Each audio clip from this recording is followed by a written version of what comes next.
जिस समय पर चंद्रदेव को शरीर का रोग हो गया था और काया टपकने लगी थी, चंद्रदेव की काया जब टपकने लगी, उस काया का महत्व, जो चंद्रदेव को अहंकार था, इतना अभिमान कि मेरे बराबर कोई सुंदर नहीं, मेरे बराबर सुंदर नहीं। आज भी चंद्रमा को देखना तो उसमें दाग नजर आता है।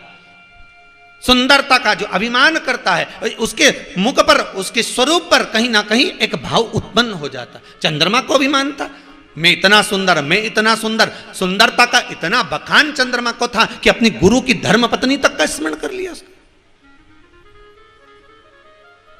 अहंकार में तीन गए धन वे बहु और वंश, ना मानो तो देख लो रावण कौरव कंस। अहंकार में चले गए। भगवान ने अगर आपको सुंदरता दी है तो दुनिया के लोगों को रिझाने के लिए नहीं दी है। भगवान ने अगर आपको सुंदरता दी है तो दुनिया के लोगों को रिझाने को नहीं दी। अगर भगवान ने आपको शरीर अच्छा दिया है तो दुनिया के लोगों को रिझाने के लिए नहीं दिया है।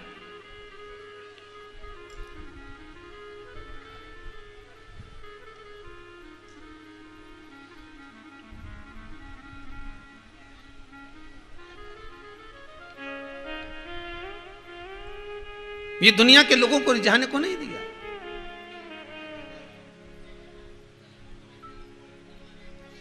महाराज, अगर भगवान ने कहीं स्वरूप अच्छा बनाया है ना आपका, भगवान ने आपको शरीर अगर अच्छा दिया है ना, तो भगवान कहते हैं ये मैंने तुझे भजन के लिए दिया है, स्मरण के लिए दिया।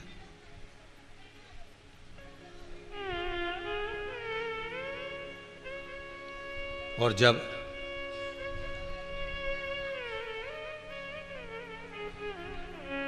ये शरीर जो भगवान ने दिया, इसको अगर हमने भगवान की भक्ति में लगा दिया तो उम्मीद लगा कर रखना, विश्वास बना कर रखना कि ये काया दूसरी बार भी भगवान प्रदान कर देगा। दूसरी बार भी दे देगा।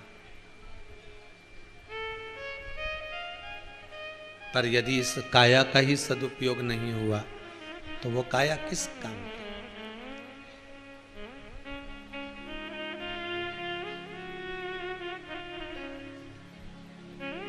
महाराज, क्या मान करे रे काया का, ये काया माटी मिल जाएगी राम। इस अभिमान को त्याग कर भगवान ने शरीर दिया है, स्वरूप दिया है, वाणी दी है, नयन दिए, श्रवण शक्ति दी, हाथ दिए, पांव दिए। इसका प्रयोग सही हो। चंद्रदेव नहीं कर पाए। देवऋषि नारद ने कह दिया, शंकर भगवान के शिवलिंग की स्थापना कर और उसकी पूजन कर।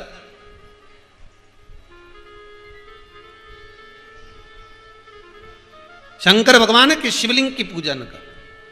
और आपसे बारंबार कहते हैं, फिर निवेदन करते हैं, भटकना मती।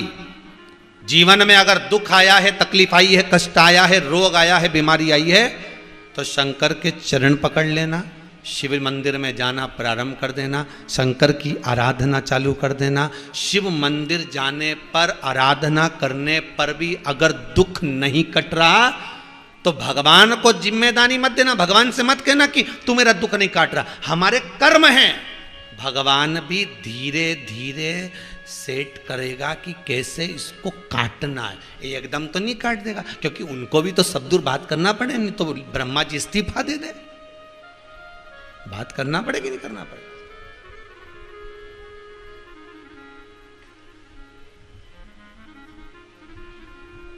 थोड़ा अगर तुमने कोई फाइल दी है तो कोई फाइल दी है तो उसमें जो काम है तो उसको करने के लिए थोड़ा जितना ऑफिस में काम करे तो उनको सेट तो करना पड़ेगा कि साहब ये फाइल आई है। अब वो कहे नहीं साहब मैं तो काम निपटाऊंगा जब इसमें से 5,000 मेरे होंगे। फिर दूसरा के मुझे 3,000 चाहिए, न तीसरा कहने मेरे को 4,000 चाहिए, न वो पांचवा कहने मुझे 50,000 चाहिए। तो फाइल ऐसी थोड़ी नहीं पड़ जाएगी। भगवान तुम्हारा दुख बड़ा भारी है, तुमने जो कर्म करा है, बेकार कर्म करा वो तुम्हें मालूम नहीं है, पर कर्म करा आज का नहीं तो पुराना होगा, पर कर्म का भोग तो भोगना पड़ेगा।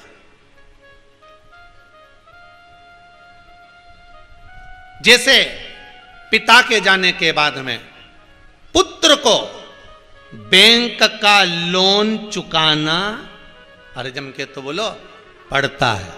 लोन तो चुकाना पड़ेगा, बोले चुकाना पड़ेगा कि नहीं चुकाना। अब तुम तो सोचो कि गए तो लोन भी गया, तो बैंक वाले छोड़ेंगे, मकान ही ले जाएंगे, दुकान ही ले जाएंगे, कौन छोड़ने वाला है।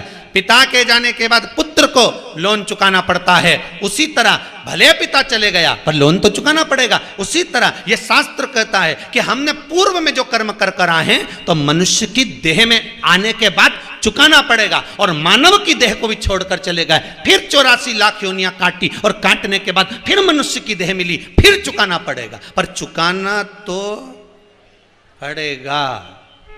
कई लोग कहते हैं हम बड़े दुखी हो गए गुरुजी, हम तो मर जाएं तो अच्छा है। हम तो कहते हैं मरो, फैशन अच्छा चल रहा है, मरो। क्या करोगे मर के? ट्रेन में रिजर्वेशन फुल हो, जगह भी खाली नहीं हो, लोकल टिकट ले भी लिया हो, बर्थ खाली नहीं हो, कचरे जैसा डब्बा भरा हो, तो क्या बाथरूम में बैठ के जाओगे? अरे बोलो तो सही, कहां जाओगे? उसी तरह बैकुंठ फुल, नरक फुल, तो प्रेत बनकर लटकना पड़ेगा, प्रेत बनकर घूमना पड़ेगा। इसलिए मरने का फैशन तो बिल्कुल छोड़ दो दादा। मरना तो है ही नहीं, कोई कितना ही कह देनी, कितना ही दबाव पड़ जाए, कोई कितना ही प्रेशर दे दे, कितना ही गुस्सा आ जाए, तो भी मरना नहीं है। बाहर जाके समोसे खा लो, भले कचौड़ी खा लो, पर मरना नहीं। अपन क्यों मरे? और कोई कितना ही दुख देनी, कितना ही। अभी ये टीवियों पर बड़े बड़े स्टारों को देखा कि भाई उसने सुसाइड कर लिया, ने उसने फांसी लगा ली, ने उसने लगा लिया। कितना ही दबाव दे, फिर निवेदन करूंगा इस व्यासपीठ से, कितना ही दबाव हो, कितना ही कोई प्रेशर दे, कोई कितना टॉर्चर करे, कोई कितने अपशब्द कहे, कोई कितने ताने दे, पर अंतिम बिंदु याद रखना कि मरना नहीं है। क्यों मरे? हारिए ना हिम्मत, बिसारिए ना राम। वो उनका काम है टॉर्चर करना, उनका काम है प्रेशर देना, उनका काम है आपको बार बार तकलीफ देना, पर मरने का फैशन नहीं। हम तो अब कर्म करेंगे, मेहनत करेंगे, कहीं दूसरी जगह जाकर कर लूंगा, पर मेहनत करूंगा। मेहनत भी नहीं बनेगी तो भजन करूंगा, भजन भी नहीं बनेगा तो किसी मंदिर के दरवाजे पर झाड़ू पोछा लगाऊंगा, तो कोई आता जाता 10 रुपए तो देकर जाएगा, पर मरूंगा। क्यों मरूं मैं? जरा सा किसी छोरी ने टेंशन दे दिया ना, छोरा निपटी गया, छोरा ने टेंशन दिया ना, छोरी निपटी गई, सास ने कुछ बोल दिया ना, बहू निपटी गई, बहू ने कुछ बोला तो डोकरी निपटी गई। कौन ने क्या तुम मरो? काहे को मरना? अरे वो एक गीत बहुत पहला एक फिल्म का होगा कि दुनिया में कितना गम है, मेरा गम जम के तो बोलो कितना कम है। दुनिया में कितना दुख भरा है आपको क्या मालूम है साहब? कभी मौका मिले तो वृद्धाश्रम का एक फेरा लगा कर आना, कभी जाओ तो अनाथालय का एक फेरा लगा कर आना। दुनिया में कितना दुख है, एक बार कैंसर के हॉस्पिटल में होकर आना। कभी दुनिया में कितना दुख है, एक बार संसार के लोगों से मिलकर आना कि कितनी तकलीफ है। आपका दुख तो एक शून्य के बराबर है, जरा सा। तो क्यों टेंशन लेना? भगवान की भक्ति में इस मन को, चित्त को, वृत्ति को लगाकर रखो। श्री शिवाय नमस्तुभ्यम जपते रहो। और अगर एक भस्म को, शमशान की राख की कीमत शंकर भगवान बढ़ा सकते हैं, तो आप अगर शंकर का भजन कर रहे हो तो विश्वास मानकर, इस कथा पर विश्वास रखकर विचार करना कि तुम्हारी कीमत भी मेरा भोलेनाथ बढ़ा कर ही रहेगा, वो घटा नहीं सकता, बड़ा है, बड़ा है। शंकर का भजन करने वाले की कीमत शंकर ही बढ़ा सकता, कौन बढ़ाएगा? कभी तुमने सुना भगवान विष्णु की बारात ऐसी निकली थी? बोलो जम के, सुना? कभी तुमने सुना राम जी की बारात ऐसी निकली थी? कभी तुमने सुना कि भगवान कृष्ण की बारात ऐसी निकली थी? कभी ब्रह्मा जी की बारात ऐसी निकली थी? इंद्र की बारात ऐसी निकली थी? सारे पुराण और शास्त्र उठाकर देख लेना, बारात की चर्चा आती है तो एक ही की आती है, किसकी? आज आज भी पूरी दुनिया में शिवरात्रि पर उसी की बारात निकलती है। कभी तुमने नारायण जी की बारात निकलती देखी? कभी तुमने राम जी कृष्ण जी की बारात निकलते देखी? पर बारात निकले तो केवल एक की निकले, शंकर जी की। और क्या धूमधाम से निकले, ने अघोरी ने वघोरी और सब, कोई इधर झूमे कहीं उधर झूमे, और क्या नगाड़ा ने डीजे ने बैंड ने बाजा ने धुमधुमी, क्या बस्ती बस्ती बारात निकले। आज तक उसकी बारात की चर्चा है। अब बताओ, जब ना तो उसके पास में हीरा, ना उसके पास में सोना, ना उसके पास चांदी, ना उसके पास अंबारी, ना उसके पास में कोई सोने का महल, ना उसके पास बैकुंठ, ना उसके पास में नगर, वो तो शमशान में रहे, वो तो कैलाश पे रहे, पर उसकी बारात की आज भी तारीफ हो। उसी तरह ध्यान रखना आप भी। कई लोग कहते हैं मेरी बेटी की शादी है, कई लोग कहते हैं मेरे बच्चों का विवाह है, मेरे पास में धन नहीं है, बहुत गरीब हूं, पैसा नहीं है। चिंता मत करना, एक बार देवाधिदेव महादेव से जाकर कह देना उसकी बारात बिना पैसे की निकल गई, आज तक चल रही है।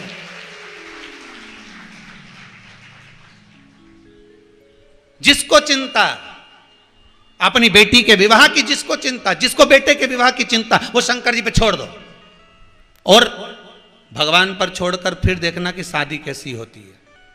पैसा घर में 15 दिन पहले भी नहीं होगा, पर बेटी की शादी जब होगी तो पूरे मोहल्ला और पूरी समाज और पूरे घर के जितने कुटुंब वाले हैं सब दांत तले उंगली दबाते रह जाएंगे। दबा के रखा होगा डोकरी ने, अब निकल रहा है।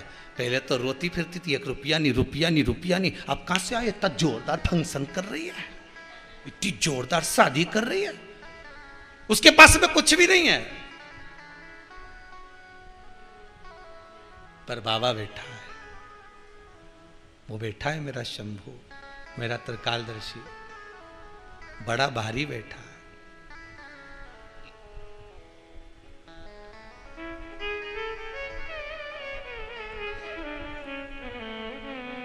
क्यों रोए हम? तेरे दरबार की बाबा निराली शान देखी है, तुझे देते नहीं देखा पर झोली भरी। हम क्यों?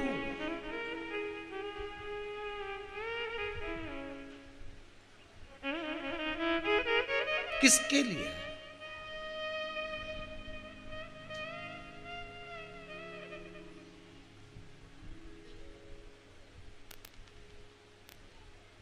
उसके भरोसे पर ये भरोसे के पत्र हैं, लो पढ़ो।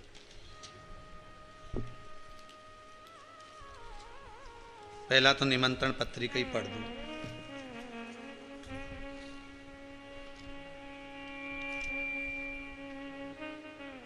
इंदौर से हैं आशा जी, कहाँ है? खड़ी होंगे।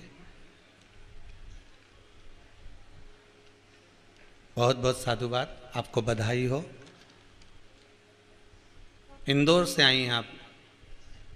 बेटी का रिश्ता टूट गया था, हम प्रार्थना करने 21 जुलाई को कुबेरेश्वर धाम आए थे।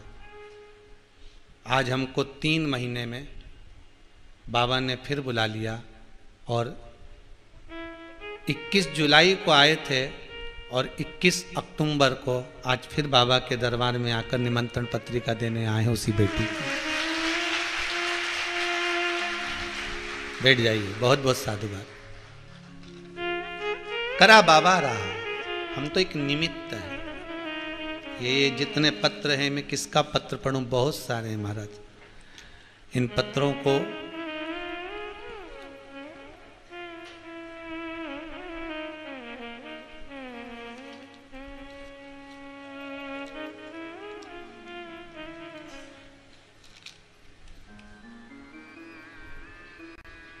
श्री राम सिंह जी जयपुर से हैं, आप ही हैं?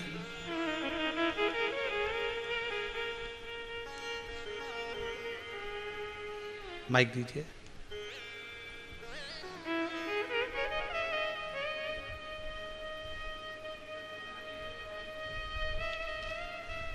शीघ्र दो। आपने लिखा है राम सिंह जी, पहले तो आपको बहुत बहुत बधाई हो कि बाबा ने आपके घर में लाला दिया है। महाराज बहुत बहुत कृपा बाबा करे हैं। क्या कृपा बाबा ने करी है राम सिंह जी? हाँ चालू है, बोलिए। श्री शिवाय नमस्तुभ्यम, गुरुदेव के चरणों में साष्टांग प्रणाम। श्री शिवाय नमस्तुभ्यम। कहाँ से आए जी? जयपुर से जी आया हूँ बाबा की सेवा में, आपके चरणों में गुरुदेव जी। मेरे बेटी और दोनों बहुओं के एक एक पुत्री थी जी। और उसके बाद हमारे एक अरदास थी मन में कि कोई ऐसा मिले जिससे कि एक वारिस कोई मिल जाए किसी भी एक को जी। तो मेरे पड़ोस में एसडीएम साहब की धर्मपत्नी पुष्पा देवी जी रहती हैं। उन्होंने कहा आप प्रदीप जी मिश्रा गुरुदेव की कथा सुनो, वो उपाय बताते हैं वो करो जी। सुन करके उसके बाद मैंने तभी से ही प्रदोष व्रत प्रारंभ किया जी। और गुरु के चरणों और बाबा की कृपा से मेरे बड़े पुत्र को पुत्र पैदा हुआ, जिस खुशी के आंसू मेरी आंखों में नहीं रोक पा रहा हूँ।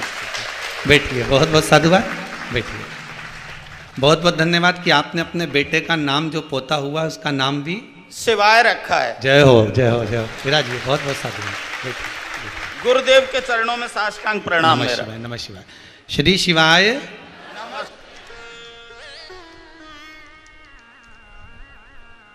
एक पत्र और, फिर बाकी के पत्र बाद में पढ़ेंगे। एक कोई शिबरी बाई कुशवाहा इटारसी मध्य प्रदेश से आई हैं। नमः शिवाय। आपने लिखा है दीदी, इटारसी मध्य प्रदेश से आई हूं। कुछ समय पहले मेरे पुत्र के लीवर में बहुत तकलीफ हो गई थी। डॉक्टरों ने भी हाथ खड़े कर दिए थे कि आपके बेटे को घर ले जाइए। फिर मैंने आपकी कथा सुनी, तब आपने पशुपतिनाथ का व्रत उपाय बताया था, तो मैंने सारे उपाय करे थे। अब मेरे बेटे की, आपकी और महाकाल की बाबा की कृपा से काफ़ी तबीयत ठीक है। अब डॉक्टर भी कह रहे हैं कि उसको आराम लग चुका है। बाबा की कृपा है। बहन कहाँ से आई हैं आप? इटारसी से आए, 12 बंगला से। माइक पास में रखिए। इटारसी 12 बंगला। डॉक्टरों ने क्या बोल दिया था? कि अब ले जाओ, ये ठीक नहीं होगा। नहीं होगा। हाँ। अब अभी अवस्था ठीक है उसकी, बच्चे की बहुत अच्छा है, पहले से आराम है। हाँ। बस तो बाबा ने उसको हाथ पकड़ लिया ना, अब आप चिंता मत करो, बाबा उसको ठीक कर देगा। हर हर श्री शिवाय नमस्तुभ्यम। श्री शिवाय नमस्तुभ्यम। बहन बैठिए, बैठिए। बहुत पत्र हैं और आप लोगों का प्रेम है।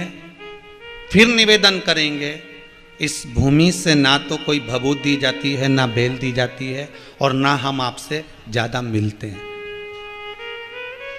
यहाँ रुकने वाले भी जानते होंगे, बस श्री शिवाय नमस्तुभ्यम जरूर बोलते हैं मिलकर, पर इसके सिवाय ना तो कुछ बताते हैं, ना आपसे कुछ पूछते हैं। ये जरूर पूछते हैं कि आप कैसे हैं, भोजन किया नहीं किया, कहाँ से आए हो, कैसे हो। पर शंकर की कथा के जो प्रयोग हैं, भले दुनिया के लोग इसको टोटका कहते हो, दुनिया के लोग टोना कहते हो, वो दुनिया की सोच है, हमें उससे कोई फर्क नहीं पड़ता। पर इतना जरूर है कि मेरे वेद व्यास जी ने इस शिव महापुराण में एक एक उपाय अगर लिखा है, और संसार के व्यक्ति को अगर वो उपाय मिल रहे हैं और वो कर रहे हैं, तो उनका अगर लाभ हो रहा है तो मेरा शंकर ही कर रहा है। दुनिया भले इसको टोना कहे, टोटका कहे, उनकी मर्जी पड़े जो कहे, और दुनिया के लोग कितनी भी उंगली उठाएं, कोई फर्क नहीं पड़ता। क्योंकि एक उंगली अगर कोई उठाता है किसी पर, तो ये 3 उंगलियां उसकी ओर जाती है। पहले अपने अंदर झांक कर देखो कि तुम कैसे हो। अब दुनिया के लोग उसको उपाय को वो टोना कह दे, टोटका कह दे, पर शिव महापुराण का एक एक उपाय ये दुनिया के लोगों ने छुपा कर रख दिया था शिव पुराण को, पर शिव महापुराण के माध्यम से अब ये जो धीरे धीरे धीरे धीरे जनता के बीच में, जनमानस में पहुंच रहे हैं, और दुनिया के लोग जो उपाय कर रहे हैं उससे उनको जो लाभ मिल रहा है, उसकी सबसे बड़ी खुशी मेरे वेद व्यास जी को होगी कि मैंने जो लिखा था आज वो काम कलयुग में आ रहा है। फिर निवेदन करूंगा, ये सारे पत्र जो यहाँ पर आते हैं मैं यहीं छोड़कर जाता हूँ। आपको विश्वास ना होता हो तो इनमें सबके नाम लिखें, नंबर लिखें, आप आराम से उनसे मिल सकते हो, जुल सकते हो, सबके पत्रों का स्मरण कर सकते हो कि कितनी कृपा मेरा विश्वनाथ करता है। पर भरोसो दृढ़ इन चरण न करो। बस विश्वास अगर पक्का है तो परमात्मा को मिलने में देरी नहीं होगी। आज भी किसी ने कहा, गुरुदेव कथा कहाँ आपने, आज की कथा तो 11 से 2 है और कथा आपने 22 और 23 तारीख की रात्रि को 10 बजे से 1 बजे तक रख दी, कौन सुनेगा? आपने इतनी देर से कथा रख दी। हमने कहा सुनने वाले तो कल मालूम पड़ेगा कि 10 से 1 में कितने सुनते हैं, वो तो कल देखे। आनंद लीजिए शिव महापुराण का, मालूम पड़े जब सारी दुनिया के लोग भगवान की एक बंसी की तान सुनने के लिए आधी आधी रात को जब ब्रजभूमि के उस यमुना के घाट पर जा सकते हैं, तो क्या आपने अपने घर में टीवी चलाकर मोबाइल पर क्या कथा नहीं देख सकते? शिव महापुराण की कथा श्रवण नहीं कर सकते? भगवान की पावन कथा का रस स्वादन स्मरण हो, क्यों ना करें? भजन का कोई समय नहीं होता, स्मरण का कोई समय नहीं। महाराज, एक राख भभूत की भी कीमत बढ़ जाती है भगवान शिव से लगकर, एक शमशान की भस्म की भी कीमत बढ़ जाती है शिव से लगकर। तो क्या आप और हम भगवान से जुड़ेंगे, उनका स्पर्श करेंगे, उनको जल चढ़ाएंगे, उनको धतूरा चढ़ाएंगे, बेलपत्री चढ़ाएंगे, तो क्या हमारी कीमत नहीं बढ़ेगी? चोर को कुबेर बना देता है वो, चोर को कुबेर। क्यों ना कीमत बढ़े? जीवन में अगर दुख होना तो एक बार शंकर की शरण में जरूर जाना, इस शिव महापुराण पर विश्वास कर कर एक बार उसका स्मरण जरूर करना। और अंदर मंदिर में भी तुम्हें शर्म आए, नहीं जा सकते, हमारे दोस्त तो क्या कहेंगे? आजकल फैशन है ना कि अगर मम्मी मैं पानी चढ़ाने जाऊंगा तो मेरे दोस्त मेरे ऊपर कमेंट करेंगे, क्या कहेंगे कि बताओ इतना पढ़ा लिखा जल चढ़ाने जा रहा है। अगर मैं अच्छे कपड़े पहनकर और इतनी टिपटाप रहने के बाद, इतनी पढ़ने के बाद भी अगर मैं मंदिर जाऊंगी तो मेरी सहेलियां क्या कहेंगी? अरे आग लगे बस्ती में, अपन रहो मस्ती में।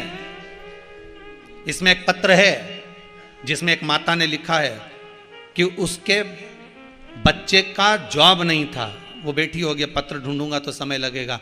जो बेटी हो तो हाथ उठा देना भाई, जिसने पत्र लिखा छोटा सा कि मेरे बच्चे का जॉब नहीं था और सरकारी जॉब लग गया, भेजा है किसी ने।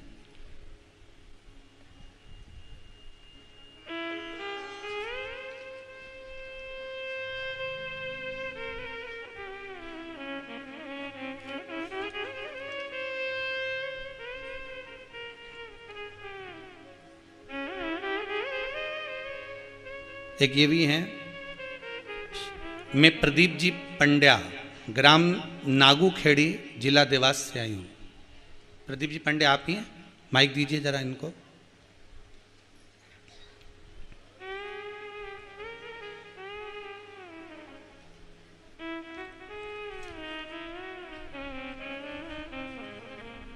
शीघ्र अतिशीघ्र पहुंचाइए।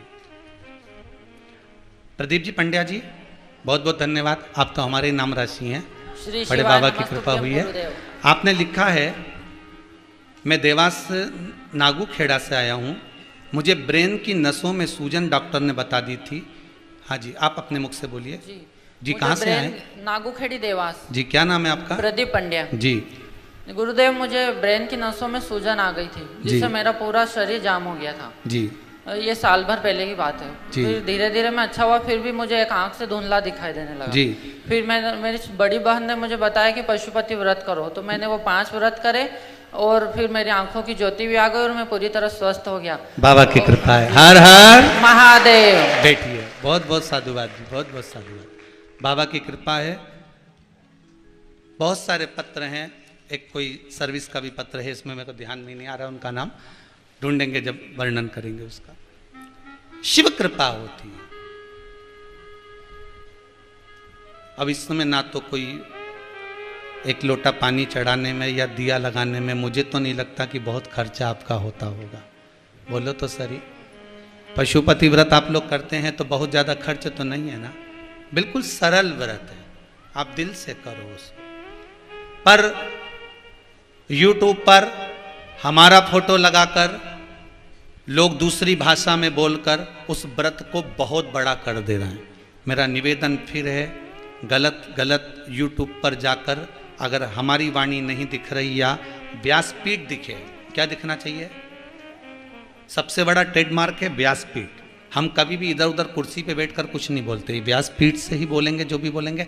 व्यासपीठ दिखे और उसमें बोलते हुए दिखे और हमारी वाणी तो तुमको समझ में आवे कि हाँ, तो समझना कि वो वचन सिद्ध है, सही है। वरना हम कुर्सी पर बैठकर बोल रहे हो या चलते फिरते बोल रहे हो या हमारा फोटो दिख रहा हो और लोग उसको वर्णन कर करके यूट्यूब पर डाले जा रहे हैं, हम उसको मान्यता नहीं दे सकते। लोगों ने उसमें लिख दिया कि उसका उद्यापन ऐसे करना चाहिए, इन्हें 11 जोड़े बुलाओ, उन्हें उनको जिमाओ, फिर ये करो। हमने नहीं बोला साहब, हो जी जी ध्यान रखो, ऐसा फालतू लफड़ा में तो पढ़े ही नहीं दादा अपन। जो विधान लिखा है पशुपति व्रत का, तारकासुर के 3 बेटे तारकाक्ष, विदुम्माली और कमलाक्ष की जब मरे, जब भगवान ने पशुपति नाथ का रूप रखा और 33 कोटि देवताओं को पशु बनाया, उस समय पर शिव महापुराण में जिस व्रत का विधान कहा गया, व्रत जिस तरह से बताया गया वो है कि पशुपति व्रत। एक भस्म की कीमत शिव बढ़ा देता है। हम सांसारिक जीव हैं, शिव के उपासक हैं, वो भी कीमत बढ़ा। महाराज आगे वर्णन आया, चंद्रदेव ने विचार करा कि ये काया मेरी कैसे सिद्ध हो।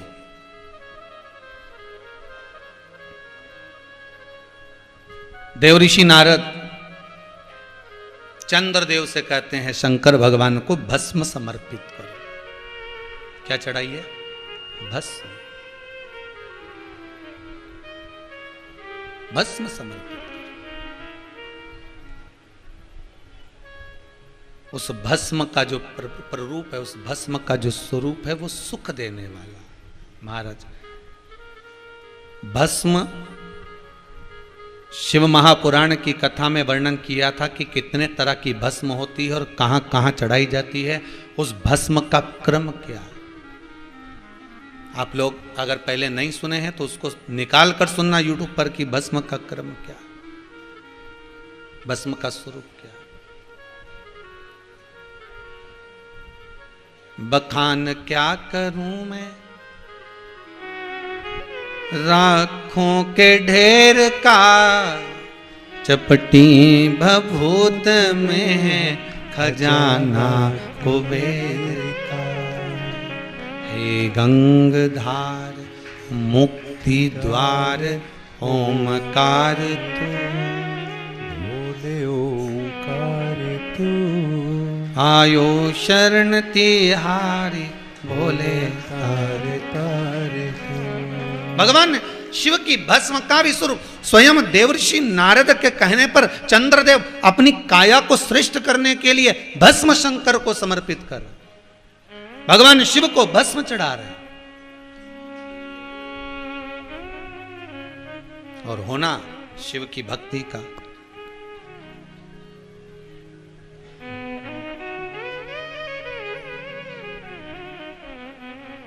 महादेव नमन चरणों में स्वीकार कीजिए, स्वीकार कीजिए। सबका किया है मेरा भी उद्धार कीजिए। हे शंभो, जब संपूर्ण विश्व का कल्याण कर सकते हो तो मेरे लिए क्यों ना,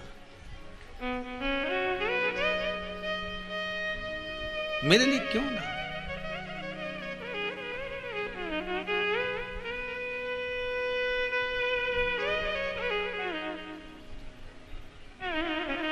हे शंभु, हे शंकर, हे त्रिकालदर्शी, हे कैलाश, बस कृपा आपकी हो, दया आपकी हो। और महाराज करने वाला कोई दूसरा नहीं। शिव महापुराण का पूर्णिमा, शिव महापुराण की कथा कहती है एक साहूकार की 2 बेटियां थी।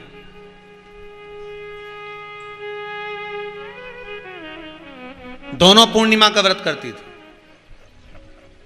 पर उसमें से एक बेटी पूर्णिमा का संपूर्ण व्रत करती थी और दूसरी बेटी आधा व्रत करती थी। एक बेटी पूर्ण व्रत कर रही है और एक आधा व्रत कर रही है। एक निवेदन भगवान की पूजन करो, अर्चना करो, भजन करो, कीर्तन करो, स्मरण करो, छोटा करो पर पूर्ण करो, जितना बन सके बस उतना। अगर आपसे कहीं कहीं पुराण नहीं करे, कहीं शास्त्र नहीं करा कि आप इतना ही भगवान को देना पड़ेगा, आपको इतना ही प्रदान करना पड़ेगा। यहां तो शास्त्र में तुलसीदास जी वर्णन करते हैं, आधी में पुनि आध। अगर एक चावल का दाना भी आप भगवान को दे रहे हो तो वो पूर्ण देना। पूर्ण का मतलब है पूरा, आखा, टूटा हुआ नहीं। बेलपत्री अगर आप 50 नहीं चढ़ा सकते, 100 नहीं चढ़ा सकते, 21 नहीं चढ़ा सकते, 11 नहीं चढ़ा सकते, एक बेलपत्र चढ़ाओ पर वो आखी होना चाहिए।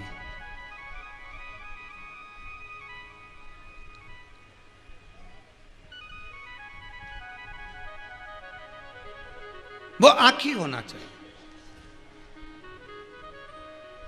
अब बेलपत्री के पेड़ पे चढ़ गए, बड़ी बड़ी डालियां तोड़ तोड़ के ले आए और डालियां तोड़ तोड़ के लाके उसमें से पत्ती निकाल ली, डाली फेंक दी। अब जिसने अच्छे से शिव महापुराण की कथा सुनी होगी उसको मालूम होगा कि बड़ी डाली में से पत्तियों को तोड़ने के बाद डाली जितनी देर तक घर के द्वार के पास में पड़ी रहती है उतना ही श्राप देती है। मालूम है कि नहीं मालूम आपको? क्यों भैया?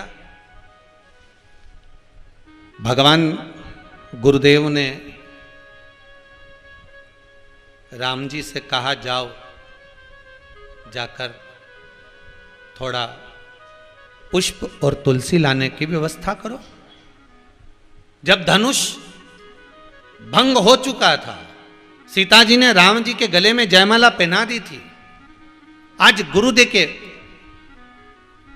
विश्वामित्र बाबा के सम्मुख में राम, सीता, लखन बाबा तीनों बैठे हुए हैं। तो राम जी ने कहा, आज राघव जी आप पुष्प वाटिका में नहीं जाओगे, आज जानकी को भेजो उनकी पुष्प वाटिका में, क्योंकि बगीचा इन्हीं का है, इनको भेजा जाए, लेकर आए जे।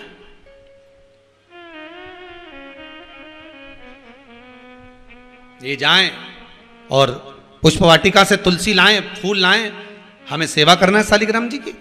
माता जानकी जब पुष्प वाटिका में पहुंची तुलसी और पुष्प लेने के लिए, मां जानकी जब पुष्प को उतार रही थी, माता का हवा में पल्लू उड़ गया और उड़ा।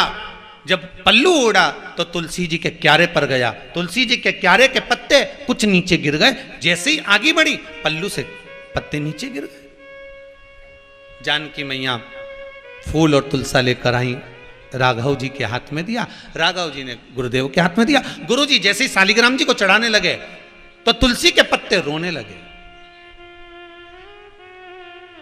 अब तुलसी के पत्ते रो रहे हैं। तुलसी के पत्ते जब रुदन कर रहे हैं, तुलसी के पत्ते जब रो रहे हैं तो पूछा गया, विश्वामित्र जी ने पूछा, आप क्यों रो रहे हो? आप किस लिए रो रहे हो? क्या हो गया? तुम्हारे रोने का कारण क्या है? क्यों रो रहे हो? तुलसी के दल कहते हैं कि जानकी मैया फूल और पत्ती लेकर तो आई, परंतु हमारी कई सहेलियों को जमीन पर पटक कर आ गई। सीता जी को इसका दोष लगेगा क्योंकि हमसे विचलित करा है इनने। क्या करा जाए? जानकी जी को भेजा जाए वापिस। तुलसी के दल को जानकी मैया फिर जोड़े उस तुलसा जी के पौधे में। माता जानकी तुरंत गई तुलसी के पौधे के पास जाकर निवेदन करा है माता जानकी ने, है तुलसी महारानी, है मां कृपा करिए, आपके दल, आपके पत्ते आज मेरे साड़ी के पल्लू से नीचे गिर गए, क्षमा करिए, क्षमा करिए। वो माता ने उस दल को वापस लगाया। शालिग्राम जी को उस दिन तुलसी नहीं चढ़ी, नहीं चढ़ी। इसलिए आज भी हमारे यहाँ कई बार कह देती हैं माताएं, आज रविवार है, तुलसी मत तोड़ो। बच्चे पूछते हैं माँ रविवार को तुलसी क्यों नहीं तोड़ना चाहिए, तो कहा दिया जाता है सुना है, पर उनको बताओ कारण था।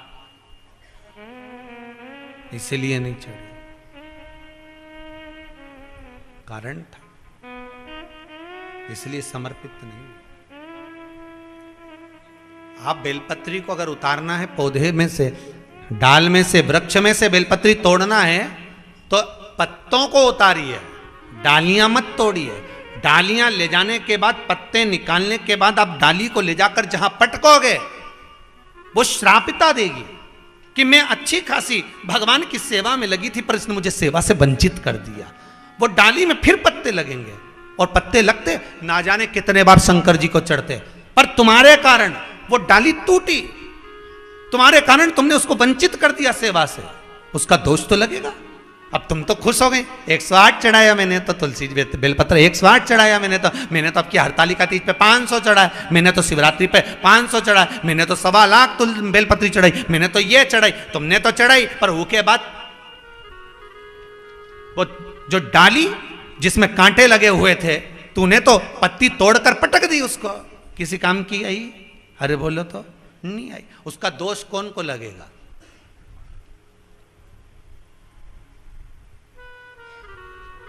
दोष किसको लगेगा? और ऐसा कोई नहीं जिसने ये गलती नहीं करी। बोलो तो सही, करी कि नहीं करी? गलती तो ऐसी हो जाती, उसका दोष लगता है। जितना समय तक वो पड़ी रहती है, 3 घंटे पड़ी रही या 4 घंटे तक वो डाली पड़ी रही, तो 4 दिन घर में क्लेश रहेगा, मानसिक टेंशन रहेगा। घर में तुमने अभी पूजन करी और पूजन करने के बाद इतनी टेंशन कहाँ से आ गई, इतना क्लेश। कई माताएं कहती हैं हमने पूजन करी गुरुजी, इसके बाद भी हमारे यहाँ तो बहुत टेंशन हो गया, इतना परेशानी, इतनी चिंता, यूं। कई लोग कहे हमने वो व्रत करा, ऐसा हो गया, हमने वो पाठ करा। तो कारण क्या है? उसका कारण केवल एक है, या तो तू गई होगी फूल तोड़ने तो फूल उतारते उतारते डाली तोड़ कर आ गई होगी, या तूने बेलपत्री तोड़ी होगी तो बेलपत्री की डाली तोड़वा के लाई होगी, डाली तोड़वा के लाई, पत्ती तो हेड़ ली, डाली पटक दी साइड में, उसका दोष कौन देखेगा? वो दोष है।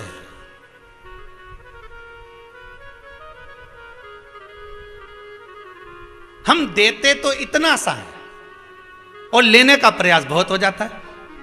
जब जब गणेश मंदिर जाए, जब तक जगदम्बा के मंदिर जाए, बिजासन पे जाए, देवास वाली तुलजा भवानी पे जाए, सलकनपुर जाए, जब जब माता के मंदिर जाए तो लेके तो इतनी सी चुंदड़ी गई नारियल में लपेट के, और वहां जब दी तो अरमान ये लेके बैठी है कि पंडित जी के पास इतना सा लड्डू आ रही है तो 2-4 मेरे को दे देंगे, देना प्रसाद, जरा देना जरा प्रसाद। और पंडित जी ने जब इतना सा प्रसाद दिया ना, बताओ, इतना लड्डू पड़ा था गणेश जी के मंदिर में, इतना लड्डू चढ़ा था गणेश जी के मंदिर में, इतनी सारी माता जी के पास में चुनड़ियां ही चुनड़ियां रखी हैं, तो माता जी की चुनड़ी मुझे उठा के दे देता, पिना देता, पर उन्हें नहीं दी, थोड़ी दी। आशा तो तुम्हारे पास में बहुत सारी है, और दिया कितना तुमने? थोड़ा।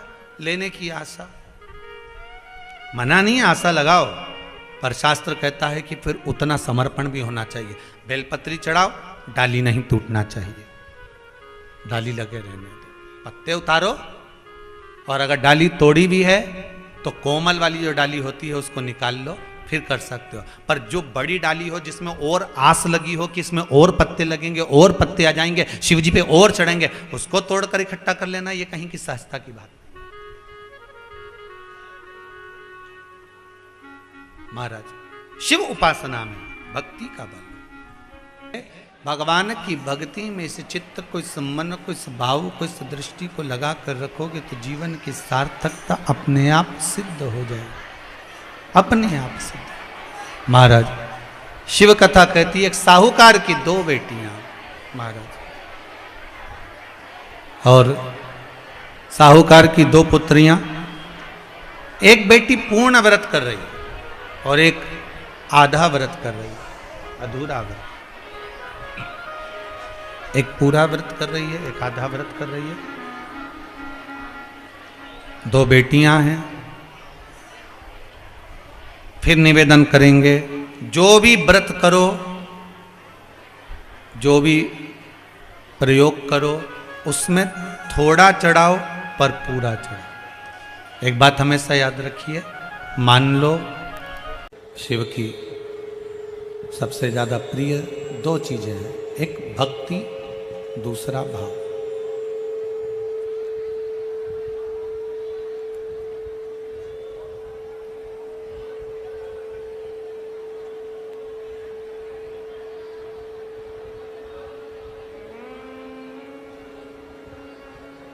शिव जी की दो चीजें बड़ी प्रिय है, एक भक्ति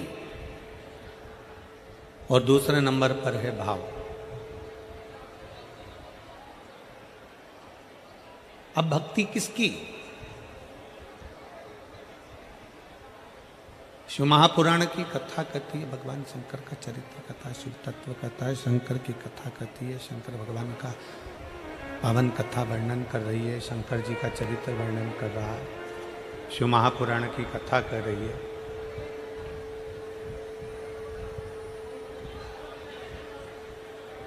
भगवान शिव का चरित्र कर रहा है, शिव महापुराण की कथा कर रही है। भक्ति किसकी?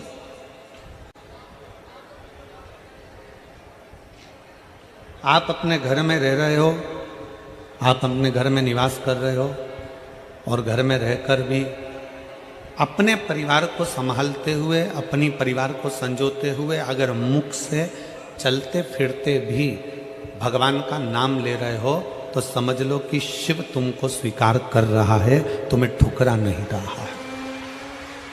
शिव तुम्हें स्वीकार कर रहा है।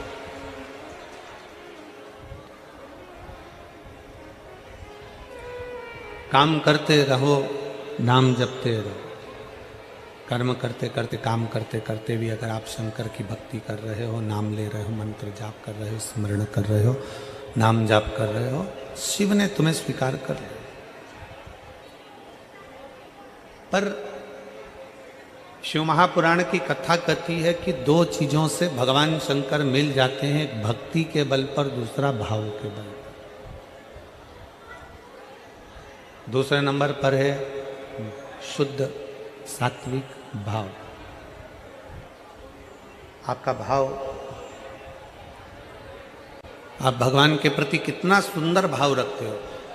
भाव इसको नहीं कहते कि तुमने 56 भोग भगवान को लगा दिया तो भगवान खुश हो गए, तुमने भगवान को पीताम्बर दे दिया भगवान खुश हो गए, भगवान को तुमने लड्डू पेड़ा दे दिया भगवान खुश हो गए, भगवान को तुमने बेलपत्र दे दिया भगवान खुश हो गए। इसको भाव नहीं कहा गया।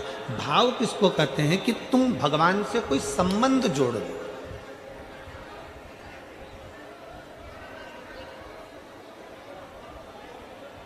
तुम भगवान से कोई ऐसा संबंध बना लो, तुम भगवान से कोई ऐसा संबंध जोड़ लो जो एक संबंध बाप और बेटी का होता है, जो एक संबंध भाई भाई का होता है, जो एक संबंध स्नेह का, बहन भाई का, एक संबंध जो होता है प्रेम का संबंध, वो संबंध जो है।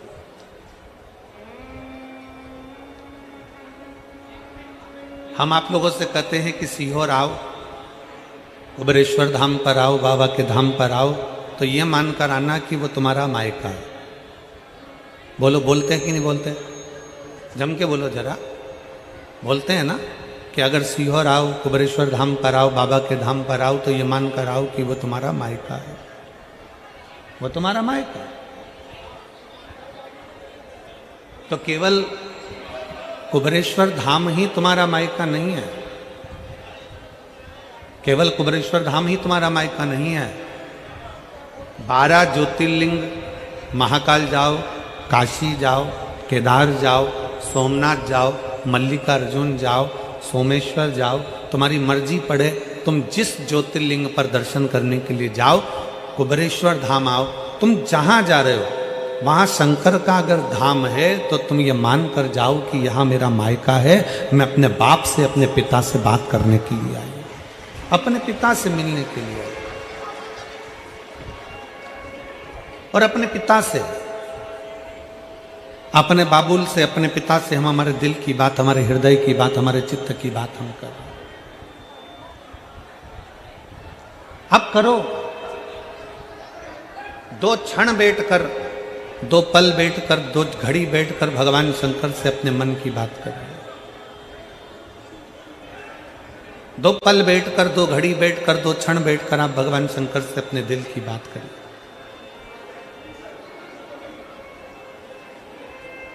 और तेरी कृपा बिना ना हिले एक भी अणु, लेते हैं श्वास तेरी कृपा से तनु तनु। बखान क्या करूं मैं राखों के ढेर का, चपटी भभूत में खजाना कुबेर का। आप जितना पल, जितनी घड़ी, जितना क्षण परमात्मा को दे रहे हो, 2 घड़ी, 2 क्षण, 2 पल जो तुमने परमात्मा को दिया, उसमें कुछ क्षण बैठकर शिव से कुछ बातें करो।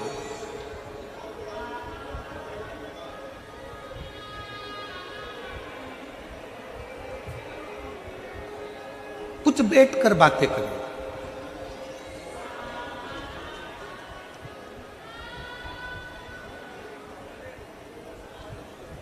हम अपनी बातें कहेंगे ना तो तुम लोग हंसोगे, आप लोग कहोगे कि गुरुजी ऐसी बातें करते हैं। कई लोग उसको हंसेंगे, विचार करेंगे कि क्या ऐसा करना चाहिए। पर कभी कभी मन में जब आता है तो घर में 2 रोटी बनवाकर, थोड़ा अचार रखवाकर, थोड़ी सब्जी रखवाकर, थोड़ा मीठा रखवाकर, टिफिन लेकर शिवालय में चले जाते हैं। कुबेरेश्वर बाबा के धाम में कहीं पर भी एकांत में बैठ जाते हैं। कंकर उठाया, पूजन करी, रखा और बाबा के साथ बैठकर ही शिव को भोग लगाकर वही प्रसाद पाने का प्रयास करते हैं। शिव को भोग लगा। एक चरित्र आता है, एक बहुत सुंदर संवाद है, जरा ध्यान दीजिएगा आप।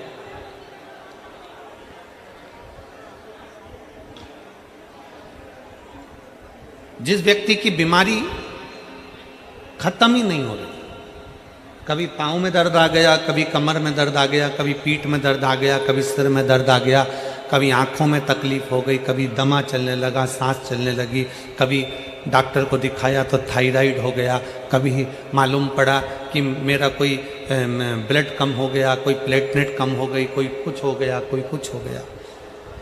डॉक्टर को दिखाओ। हमने कल भी कथा में कहा था, परसों भी कहा था कि डॉक्टर शिव का एक रूप होता है, उसको दिखाओ। डॉक्टर जो दवाई दे कुंदकेश्वर महादेव के नाम से उसको खाओ। पर कभी अगर मौका लग जाए, तुमको ऐसा लगे कि ये शरीर का रोग तो समाप्त तो हो ही नहीं रहा, एक ना एक रोग चल ही रहा, ये रोग समाप्त होने का नाम ही नहीं ले रहा, समाप्त ही नहीं हो रहा, ये तो समाप्ति की ओर जा ही नहीं रहा। फिर पिपलेश्वर महादेव का नाम लेकर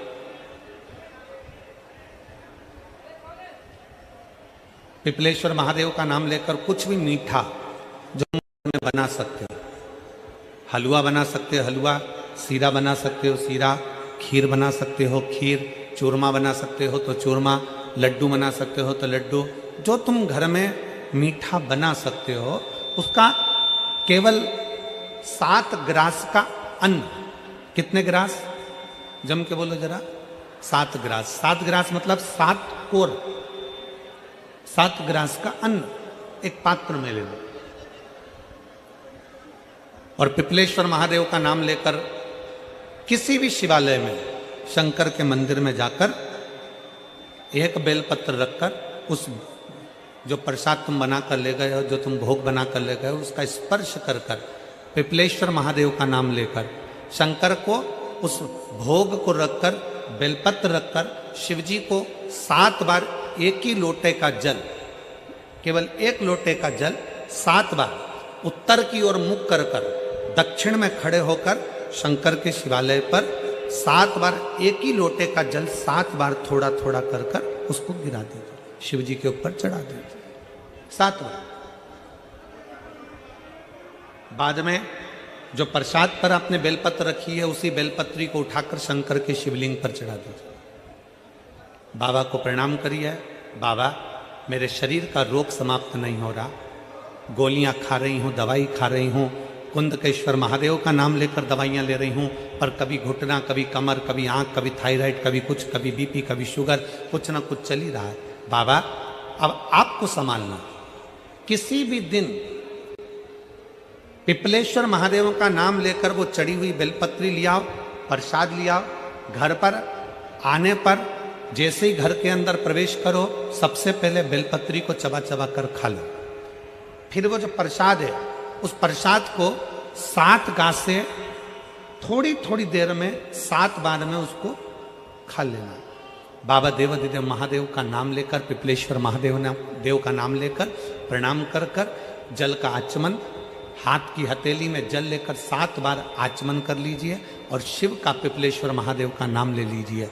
धीरे धीरे 15 दिन लगेंगे और 15 दिन में बीमारियां अपने आप कम होना प्रारंभ हो जाएगी और बाबा आपका हाथ पकड़कर आगे बढ़ाएंगे। शिव तत्व की प्राप्ति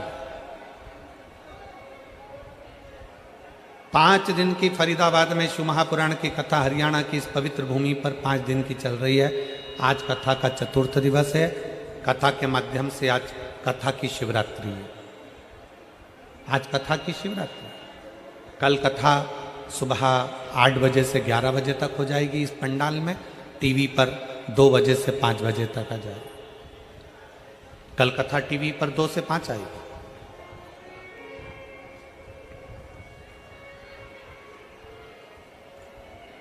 लाखों की संख्या में आप लोग आए हैं। पंडालों में जगह नहीं है। गाड़ियों के गेट खोल खोल के आप लोग बैठे हुए हो, पेड़ों की छांव में बैठे हुए हो, जहां तुम्हें जगह मिल रही है वहां बैठो। व्यर्थ की बातों में समय ना गवाते हुए जो 2-2.5 घंटे हमें कथा के मिले हैं, आज 4th दिवस की कथा को इतने दिल से सुन लो कि तुम अगली बार जब कथा में आओ तो तुम्हारा भी एक पत्र व्यासपीठ पर रखा हुआ मिले कि बाबा ने मेरे ऊपर कृपा की। कैसी भी बीमारी हो, कैसा भी दुख है, कैसी भी तकलीफ है, कैसा भी कष्ट है, कैसा भी समस्या है, पिपलेश्वर महादेव का नाम का थोड़ा सा मीठा बनाकर पूजन कर कर, बेलपत्र रखकर, शिव को जल चढ़ाकर, बेलपत्र वापिस शिव के शिवलिंग पर रखकर, फिर बाबा को जल समर्पित कर बड़े भाव के साथ में बाबा के उस आनंद को, प्रसाद को लेकर उसको पाइए, उसको पाइए।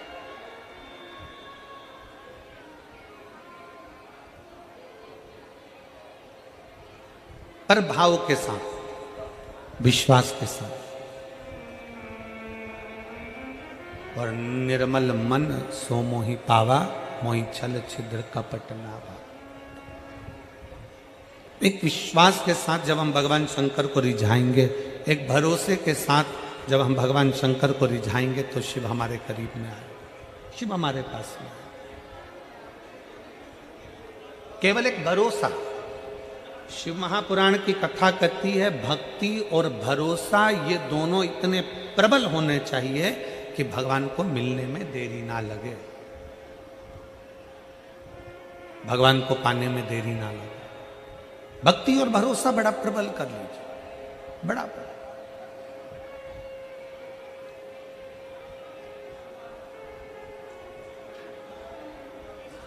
जैसे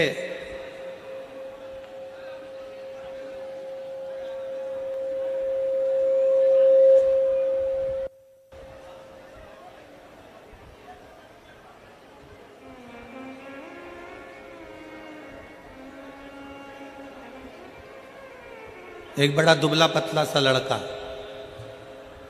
बहुत दुबला पतला,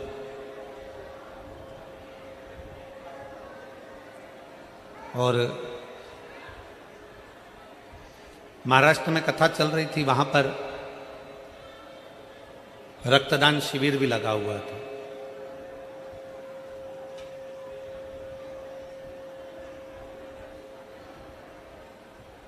अब एक लड़का दुबला पतला सा हमारे पास में आया और आकर बोला, गुरुजी मैं भी रक्तदान कर दूं?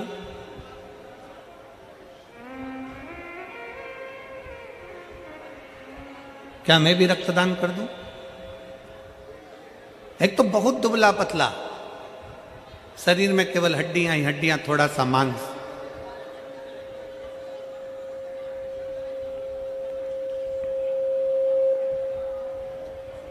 आवाज क्लियर नहीं हो रही है, क्लियर करवाओ आवाज को।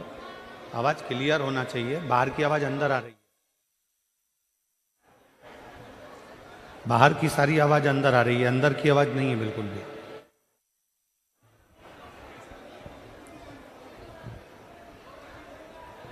एक बहुत दुबला पतला सा लड़का, बहुत दुबला पतला,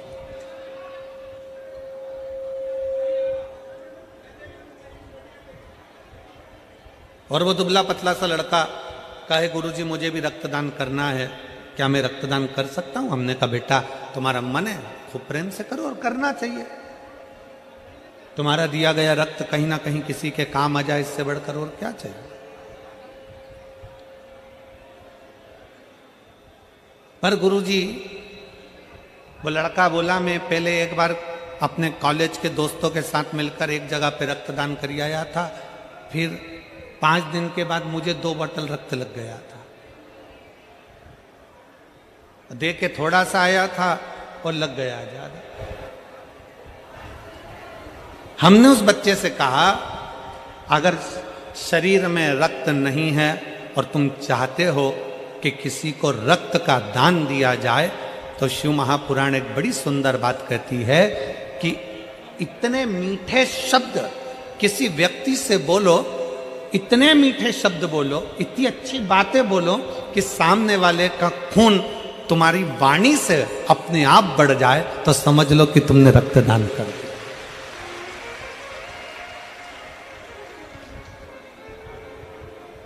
अपने शब्दों से, अपनी वाणी से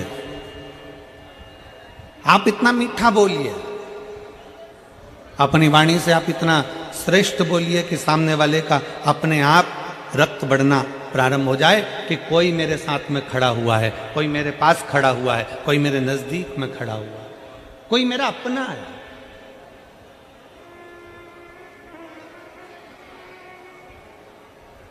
कई बार स्थिति यह होती है कि अपने भी अपने नहीं हो पाते और पराये अपने हो जाते हैं।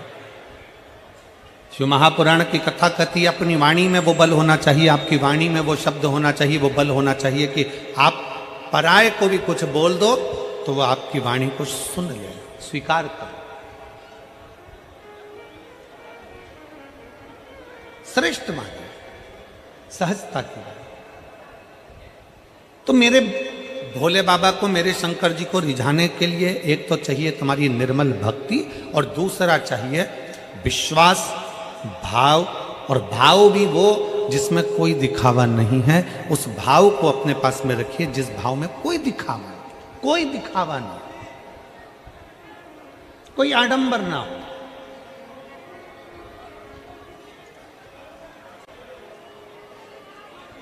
एक लड़के ने एक पत्र लिखा, एक बेटी ने लिखा है,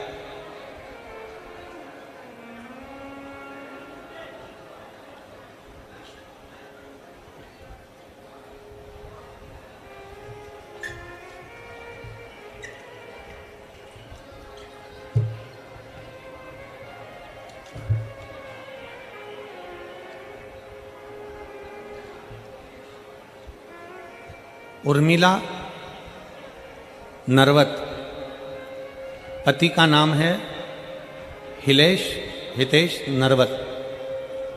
कहीं बैठे हों तो हाथ हिला सकते हैं, अगर कहीं बैठे हों तो हाथ हिला सकते हैं।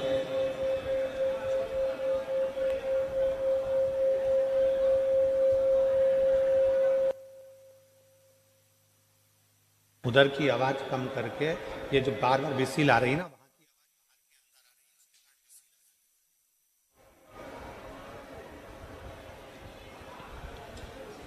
मेरा नाम उर्मिला नरवत, पति का नाम हितेश नरवत, गांव खेड़ी कला, फरीदाबाद, हरियाणा क्षेत्र की निवासी हूँ। कहीं बैठी हों तो बेलपत्री के लिए आ सकती।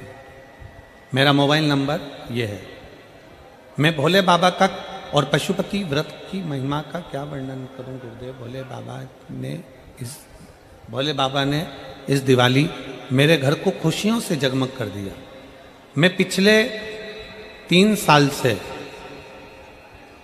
सरकारी नौकरी की तैयारी कर रही थी। मैंने अप्रैल 2022 में पहला एग्ज़ाम दिया, पर उसमें मेरा सिलेक्शन नहीं हुआ। फिर मैंने सितंबर 2023 में दोबारा एग्ज़ाम दिया, उसमें कुछ नंबरों से मेरा सिलेक्शन नहीं हुआ। बहुत निराश हो गई, सोचा अब नहीं दूंगी, हिम्मत हार गई। मेरे सास ससुर आपकी कथा टीवी के माध्यम से आस्था चैनल पर सुनते हैं। मेरी सास ससुर ने मुझे बहुत समझाया और कहा कि सियोर वाले बाबा कहते हैं कि जो पंडाल में बैठकर कथा सुनते हैं, भोले बाबा उनकी झोली जरूर भरते हैं। उस वक्त आपकी कथा अक्टूबर 2023 में कोटा राजस्थान में चल रही थी। मैं अपने परिवार के साथ कथा सुनने गई। वहाँ भोले बाबा से प्रार्थना की कि बाबा, सीहोर वाले बाबा कहते हैं कि तू सबकी सुनता है, मेरी भी अर्जी स्वीकार करना बाबा। वहाँ से आने के बाद 1 महीने ही एग्ज़ाम की डेट थी और आप कहते हो ना गुरुदेव कि मेहनत को 4 गुना बनाओ, 4 गुना मेहनत करो और भोले बाबा पर विश्वास कर कर मैंने अपनी ओर से सुबह सब मेहनत खूब करी, 4 गुना मेहनत भी करी और दिन रात पढ़ाई की। जिस दिन एग्ज़ाम था उस दिन शिवालय जाकर बेलपत्र पर शहद लगाकर बाबा को लगाया। बस भोले बाबा से कहा कि जितना मुझसे साहस था मैंने लगा दिया, बाकी तुम संभाल लेना बाबा। एग्ज़ाम से पहले मैंने और पतिदेव दोनों ने मिलकर पशुपति व्रत किया। आज उसी कारण भोले बाबा ने मेरी अर्जी स्वीकार कर ली और मेरे बाबा ने मुझे 1 नहीं 2 बार लगातार ऑल इंडिया में एक बहुत अच्छी रैंक पर सिलेक्ट करवा दिया और बाबा की कृपा से आज मैं सेंट्रल गवर्नमेंट के हॉस्पिटल में नौकरी कर रही हूँ। ये मैं बाबा को प्रणाम करने के लिए आई। मैं बाबा को यहाँ प्रणाम करने के लिए, बाबा को मैं यहाँ नमन करने के लिए आई हूँ।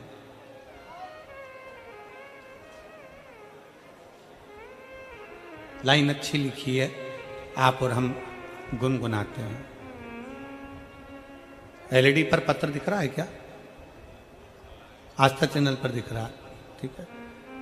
ओ देवा महादेवा, ओ देवा महादेवा, सारी उम्र करूं तेरी सेवा, बाबा जी मेरी लाज रखना, भोले जी मेरी लाज रखना,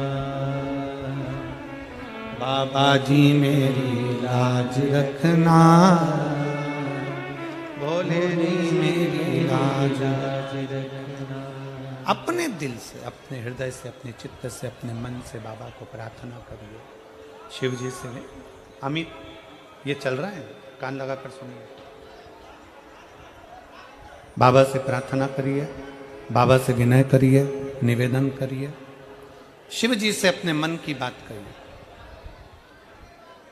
दिल से प्रार्थना करिए।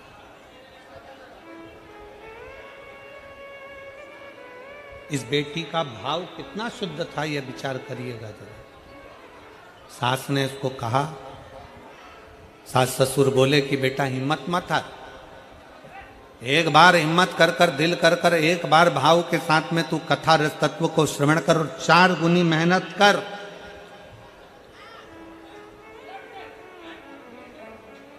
अपनी मेहनत को 4 गुना करिए।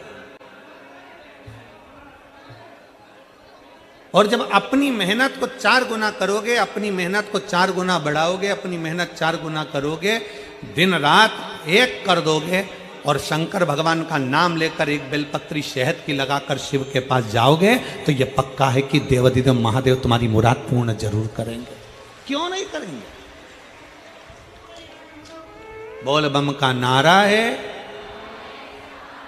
सारी समस्या का हल, जरा जम के बोलो, सारी समस्या का हल से उसको रिझाइए, मन से उसको रिझाइए, भाव से उसको रिझाइए। और जितने दिल से, जितने भाव से, जितने मन से आप उसे रिझाओगे, वो शिव आपके करीब में आता चले जाएगा, वो शंकर आपके करीब में आता चले जाएगा। सती मैया, माता सती, जो केवल भगवान शंकर के स्वरूप को सुनी है, दक्ष प्रजापति के घर में रहने वाली, दक्ष प्रजापति के घर में निवास करने वाली,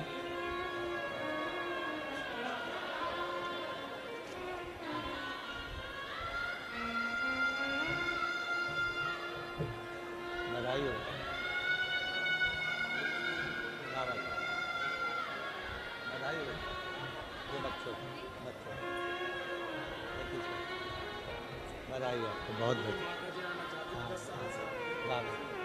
मैं बोला हाँ अभी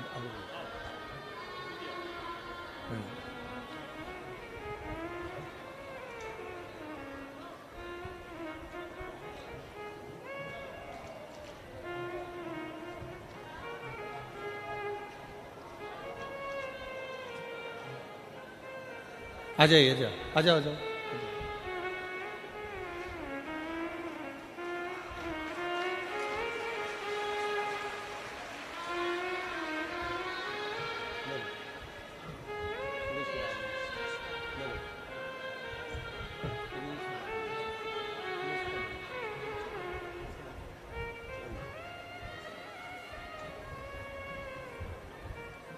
सती माँ ने कभी पूर्व, जब माँ सती छोटी थी तब भगवान शंकर को माता सती ने नहीं देखा था।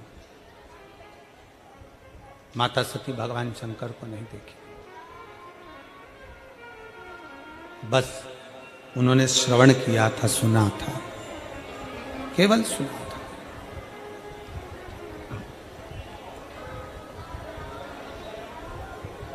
और क्या सुना था माता सती ने कि मंथन में हलाहल विष निकला और उस विष को ओघड़दानी शंकर ने पिया।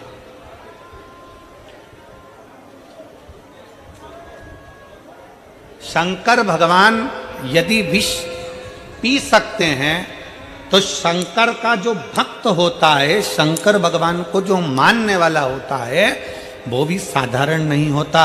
दुनिया के ताने, गाली, अपशब्द जैसा विष वो भी पीता चले जाता है और मुख से मुस्कुरा कर आगे बढ़ता चले जाता है। शंकर भगवान अगर विष पी सकते हैं तो शंकर भगवान का भक्त भी विष पीने की बलता रखता है।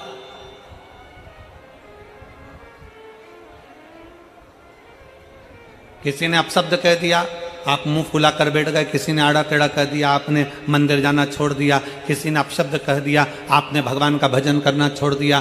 रोज मंदिर जाते थे, मंदिर में किसी ने कुछ कह दिया, मंदिर जाना छोड़ दिया। किसी ने कुछ बोल दिया, शंकर को जल चढ़ाना छोड़ दिया। नहीं, शिव महापुराण की कथा कहती है आपके भीतर का बल शंकर को देख कर आना चाहिए कि शिव विष पी सकते हैं। तो क्या हम दूसरे की, दुनिया के लोग आपकी निंदा कर रहे हैं, दुनिया के लोग आपको अपशब्द कर रहे हैं, तो क्या हम धारण नहीं कर सकते? उसको भी पी के निकाल दो।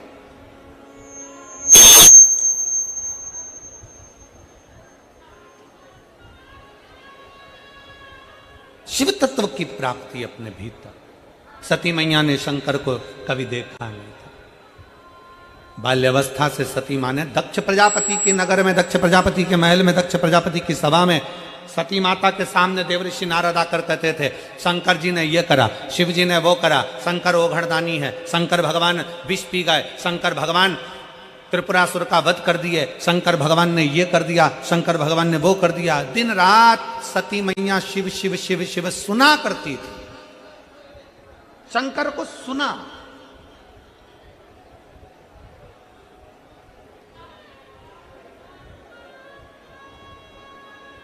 और सुनने पर इतना प्रेम हो गया शंकर भगवान से, सुनने पर इतना इतना इतना प्रेम बढ़ गया शंकर भगवान से कि सती मैया ने सोच लिया अब तो शिव मेरे हों और मैं शिव की। ये प्रेम बढ़ गया। आप में से कई माताएं ऐसी हैं जो पहली बार पंडाल में बैठकर कथा सुन रही होंगी। कितनी हैं जो पहली बार कथा सुन रही हैं पंडाल में बैठकर? हाथ उठाओ। बहुत सारी हो रहे, तुम लोग तो रख लो रख लो रख लो रखो। आप में से पहली बार कथा सुन रही होंगी, पर टीवी पर, मोबाइल पर, यूट्यूब पर, फेसबुक पर आप लोग कथा सुनते रहे होंगे। और कथा सुन सुनकर आपको भगवान शंकर से इतना प्रेम हो गया, शंकर भगवान से इतना प्रेम हो गया कि आपने टीवी पर कथा सुनते सुनते, मोबाइल पर कथा सुनते सुनते आपने शंकर जी के मंदिर जाना प्रारंभ कर दिया, पशुपतिनाथ का व्रत करना प्रारंभ कर दिया, शिव जी का गुणगान करना प्रारंभ कर दिया। तो आज भगवान ने आपको वो मौका दे दिया कि तू मेरी कथा पर भरोसा करी तो मैंने तुझे पंडाल तक भेज दिया। अब तू पंडाल तक आ गई तो एक दिन मैं तेरे दरवाजे पर आ ही जाऊंगा।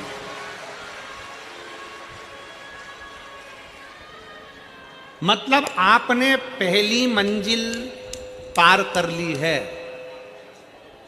आप कथा के पंडाल तक पहुंच गए, मतलब बाबा को जल चढ़ाते चढ़ाते, मोबाइल पर सुनते सुनते, टीवी पर,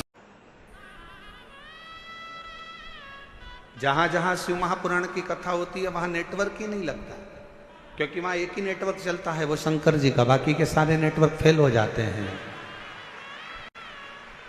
मैं अभी फोन लगाती हूँ तो मुझे जानते क्या हो, मैं बैठूंगी आगे, मैं अभी फोन लगाती हूँ। बस हम तो कहते कभी कभी उनसे भी सीखा करो जो तुरंत कहते अब भी फोन लगाती हूँ, 1 मिनट नहीं लगेगा और मेरी गाड़ी छूटेगी। अब भी फोन लगाती हूँ, 1 मिनट नहीं लगेगा और मैं आगे बैठूंगी। ऐसा ही बल तुम्हारे अंदर होना चाहिए। अब भी श्री शिवाय नमस्तुभ्यम बोलती हूँ और मेरा शंकर मेरे पर कृपा करेगा, ये निश्चित है, ये निश्चित है। और जिस दिन आपके अंदर ये बल आ गया ना कि मेरा शंकर, मेरा उघड़दानी, मेरा त्रिकालदर्शी, मेरा कैलाशी, मेरा अविनाशी, मेरा शिव मेरे साथ में है, मैं उसको पुकारूंगी वो मेरा सुनेगा, मैं उसको आवाज दूंगी वो सुनेगा। उस दिन सर्वश्रेष्ठ सब कुछ।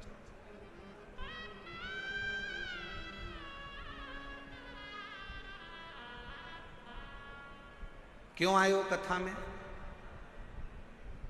अपना अपना एसी का कमरा छोड़कर, जम के बोलो जरा, अपने अपने घर का कूलर, एसी, पंखा, एसी की गाड़ी, डनलप का गद्दा, सोफा सेट सब छोड़कर कथा में गाड़ी भी दूर रुकी, पैदल पैदल धूप में चलते चलते कथा के पंडाल में पहुंचे।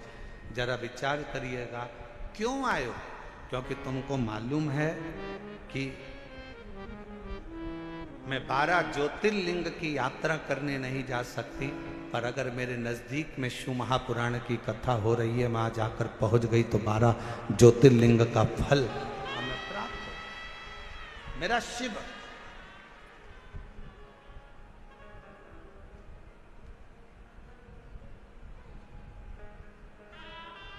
मेरा शिव मुझे यहां मिल जाए।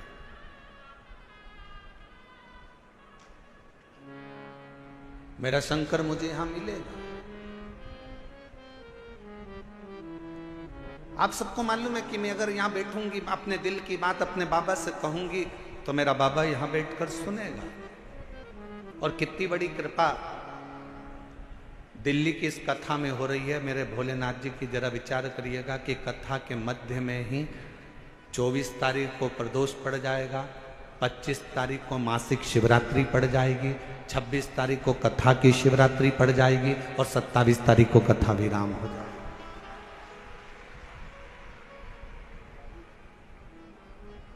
अब कितनी पुण्यता है।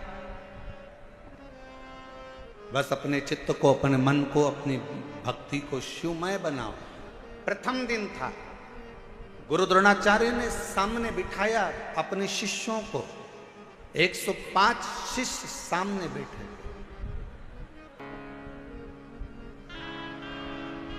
और गुरु द्रोणाचार्य ने सामने बैठे हुए 105 शिष्यों से कहा कि तुम में से जो शीश का दान देगा वो शस्त्र विद्या सीख सकेगा। शीश का दान मतलब अब शिष्य समझे तो बात।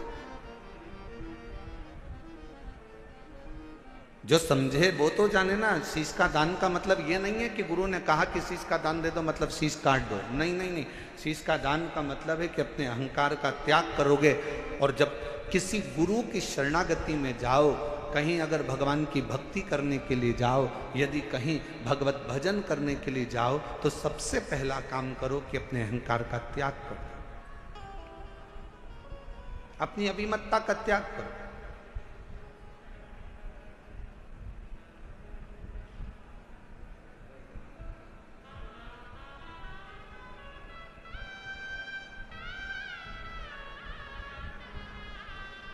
कल हम देख रहे थे बहुत बड़ी बड़ी बिल्डिंग है दिल्ली में बनी है, इतनी बड़ी बड़ी बिल्डिंग है बनी, इतना बड़ा बड़ा मकान बना, इतना बड़ा बड़ा मकान बना। तो हमारे साथ में जो हिमांशु पंडित जी थे वो कह रहे थे, गुरुजी कितनी बड़ी बड़ी बिल्डिंगें बनी हैं। हमने कहा अपने शहरों में या अपने छोटे छोटे पुराने पुराने गांव हैं, उसमें बड़ी बिल्डिंग भले नहीं होती थी पर बड़े मकान जरूर होते थे। और उस मकान में और यहाँ के मकान में एक बहुत बड़ा अंतर है। वहाँ के मकान मौन रहकर बन जाते थे और यहाँ के मकान लोन लेकर बन जाते हैं।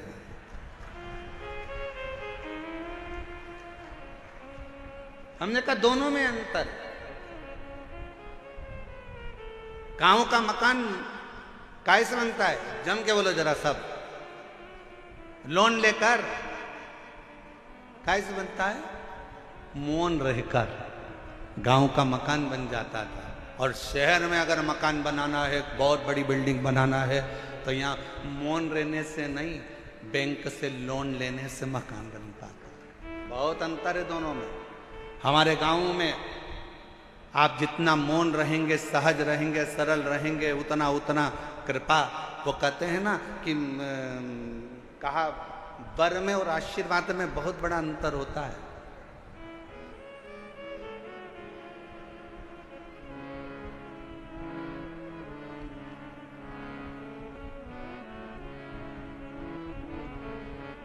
लंकापति रावण ने क्या मांगा था, शिवजी से वर मांगा था। वर मांगा। लंकापति रावण ने शिवजी से वर मांगा था। और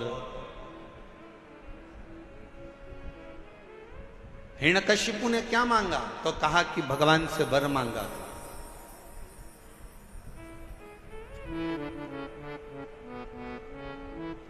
जितना मांगा गया वो वर था।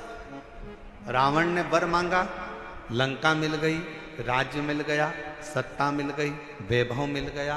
पर धीरे धीरे एक दिन लंका के राजा रावण को भी प्राण त्यागना पड़ा, छोड़ना। हिरण्यकशिपु ने वर मांगा, एक दिन हिरण्यकशिपु को भी प्राण त्यागना पड़ा। और आप सबसे निवेदन है, शंकर जी के मंदिर में जाकर कभी वर मत मांगना कि भगवान मुझे ये दे दो, भगवान मुझे वो दे दो, भगवान मुझे ये प्रदान कर दो, भगवान मुझे ये प्रदान कर दो। तुम शिव जी के मंदिर में अगर एक लोटा जल चढ़ाने के लिए जाओ तो शिव महापुराण की कथा कहती है कभी शिव के मंदिर में जाकर वर मत मांगना, क्योंकि वर मांगोगे तो एक दिन वो वर समाप्त हो सकता है। शंकर जी के मंदिर में जाकर कहना बाबा मुझे आपका आशीर्वाद दे दो, क्योंकि वर समाप्त हो जाएगा पर आशीर्वाद कभी समाप्त नहीं होता, कभी समाप्त नहीं।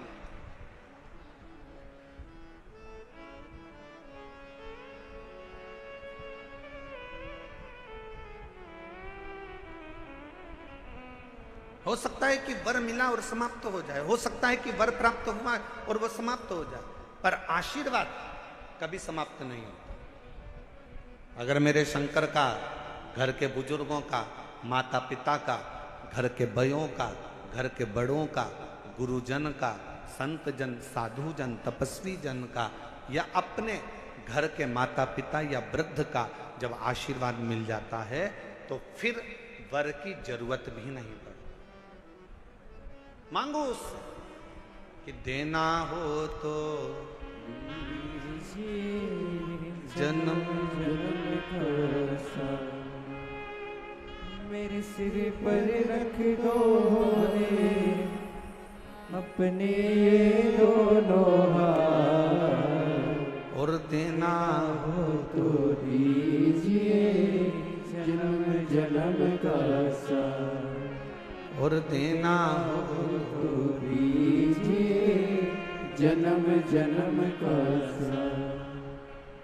भगवान शिव की कथा कर, भगवान शंकर का संवाद, शिव तत्व का, शिव पुराण कर, मेरे ओगरदानी का संवाद कर।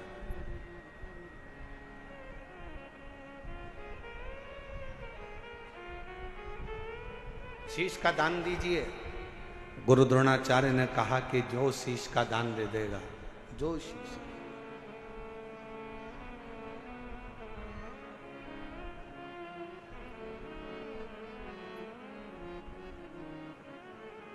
मेरे शंभू ने कहा, मेरे शंकर ने, इस पवित्र कथा का आनंद कर रहा है, हस्तिनापुर शिव महापुराण की कथा कर रही है, जो शीश का दान देगा वो मुझसे शस्त्र विद्या सीख लेगा।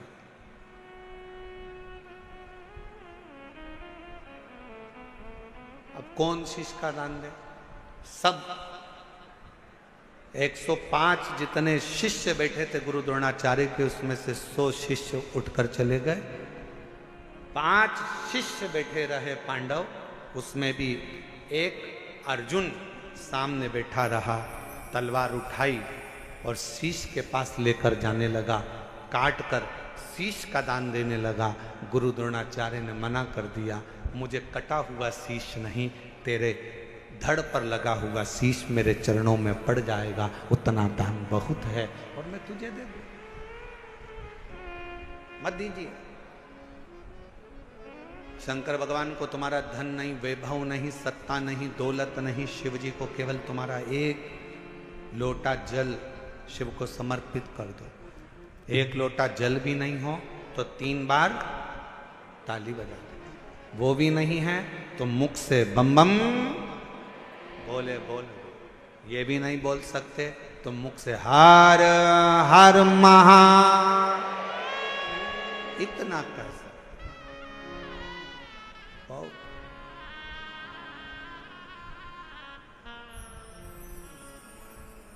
कुछ नहीं। जिस दिन अहंकार छोड़कर, अभिमत्ता त्याग कर, अभिमान का त्याग कर कर, जिस दिन अहंकार को छोड़कर तुम शिव की ओर बढ़ोगे, शिव तुम्हें प्राप्त हो जाए। हस्तिनापुर शिव महापुराण की कथा में हस्तिन नाम का जो राजा था वो शंकर का परम उपासक था, जिसने इस राज्य को बसाया था।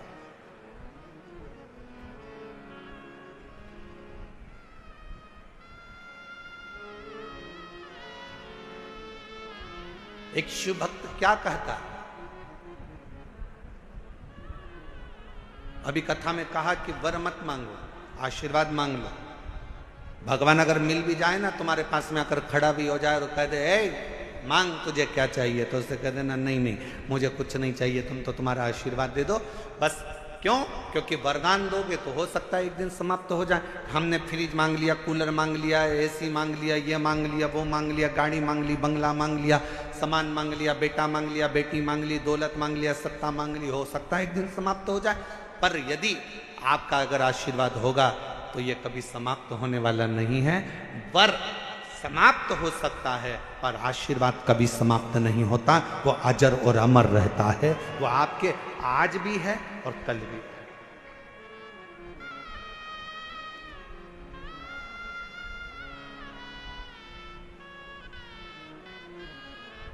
इसीलिए कहा कि तेरी कृपा का क्या है भरोसा, कब किस पर हो जाए जरासी हम पर कर दो।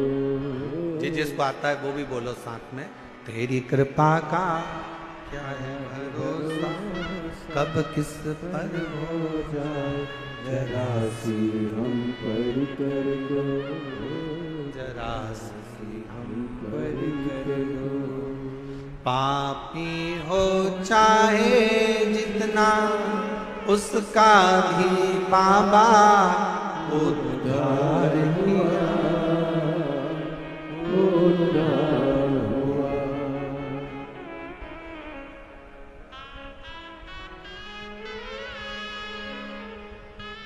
पर भी हो गई तेरी करुणा कृपा वो भव पार हुआ, भव पार हुआ। पापी हो चाहे जितना उसका भी बाबा उद्धार हुआ, उद्धार हुआ। जिस पर भी हो गई तेरी करुणा कृपा वो भव पार हुआ, भव पार हुआ।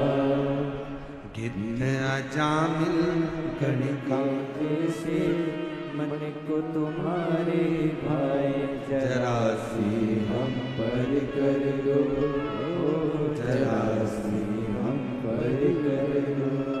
तेरी कृपा का क्या है भरोसा कब किस पर हो जाए, जरा सी हम पर कर दो, जरा सी हम पर कर दो। ज्यादा नहीं, बस आशीर्वाद दे दीजिए, वर नहीं चाहिए, शिव आपका साथ दे दीजिए।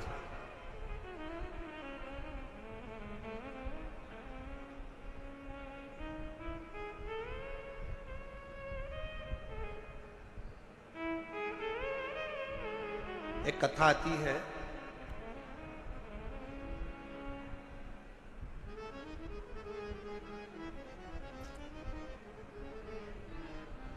एक नारायण नाम का एक छोटा सा बालक था।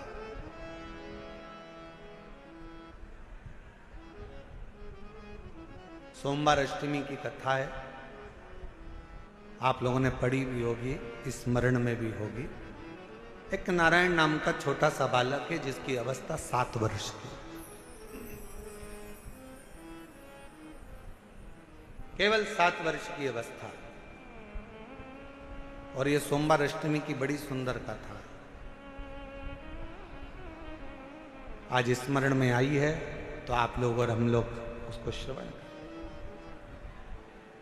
और कभी अगर सोमवार की अष्टमी पढ़े तो इस कथा का मनन चिंतन उस दिन जरूर करना। एक नारायण नाम का छोटा सा बालक जिसकी अवस्था 7 वर्ष की, पिता इसका जन्म होने के बाद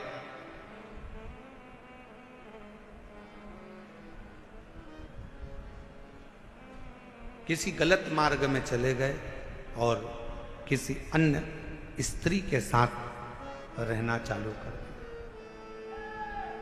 नारायण अपनी मां के साथ में रह रहा है,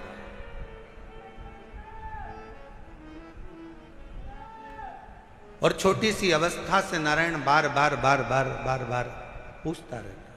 छोटी सी अवस्था से नारायण अपनी मां से पूछता रहता है कि मेरे पिता कहाँ हैं, मेरे पिता कहाँ हैं, मेरे पिता कहाँ। मेरी दिल्ली की जीजियों, मेरे दिल्ली के जीजाओं, मेरी बेटियों बेटाओं, मेरी माताओं, मेरे भाई, मेरी बहनों, बड़ा ध्यान लगाकर सुनना कि जन्म हुआ, पिता ने अपनी पत्नी पर कुछ गलत बातों का इल्जाम लगा दिया और बच्चे को और मां को छोड़कर पिता किसी अन्य स्त्री के साथ चला गया। साथ रहने लगा, गांव बदल दिया, नगर बदल दिया, शहर बदल दिया। पिता दूसरे गांव में, दूसरे नगर में, दूसरे शहर में रह रहा है और यहां मां अपने बच्चे को पाल पोस कर नारायण को बड़ा कर रही।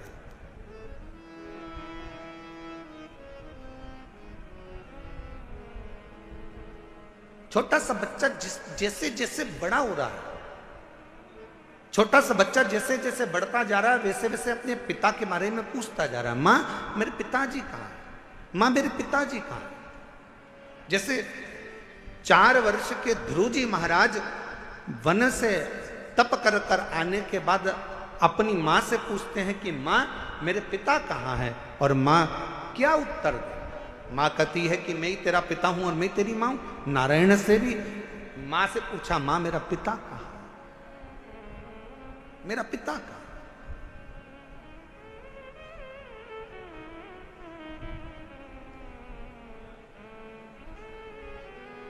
एक दिन गुस्से में आकर मां ने कह दिया। क्या पिता पिता पिता पिता पूछता रहता है? क्या दिन भर पिता का नाम लेता रहता है? मैंने तुझे पाल पोस कर बड़ा करा, कभी मेरा भी नाम लिया कर। क्या पिता का नाम लेता? सोमवार की अष्टमी की कथा कहती है कि पिता का नाम लेते हुए बच्चे को मां ने एक दिन खूब डांटा, खूब फटकारा, पर बेटे की चित्त वृत्ति से पिता का स्मरण जाता नहीं। पिता का स्मरण नहीं जाता। मां मेरा पिता कहां है? बच्चे ने फिर चित्त पकड़ी। आखिरी में मां ने तुरंत चिल्लाकर कह दिया, पिता पिता कहता है, ये सामने जो पत्थर पड़ा है, सामने जो भाटा पड़ा है, सामने जो कंकर पड़ा है, सामने जो पत्थर पड़ा है, यही तेरा पिता है।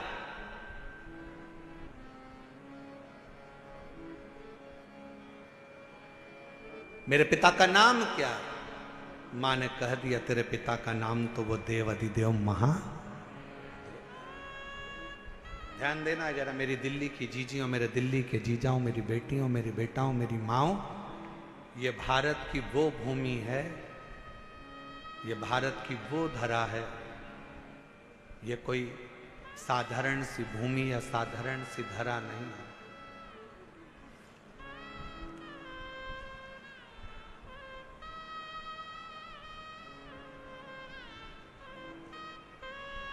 सात द्वीप, 245 देश और 4200 धर्म हैं पूरी दुनिया में। 7 द्वीप, 245 देश और 4200 धर्म पूरी दुनिया में है। और उसके बाद भी अगर आपका जन्म भारत की भूमि पर हो जाए और उसके बाद भी आपका जन्म सनातन हिंदू धर्म में हो जाए, तो भगवान को धन्यवाद देना कि तूने मुझे अच्छे कुल में पैदा किया।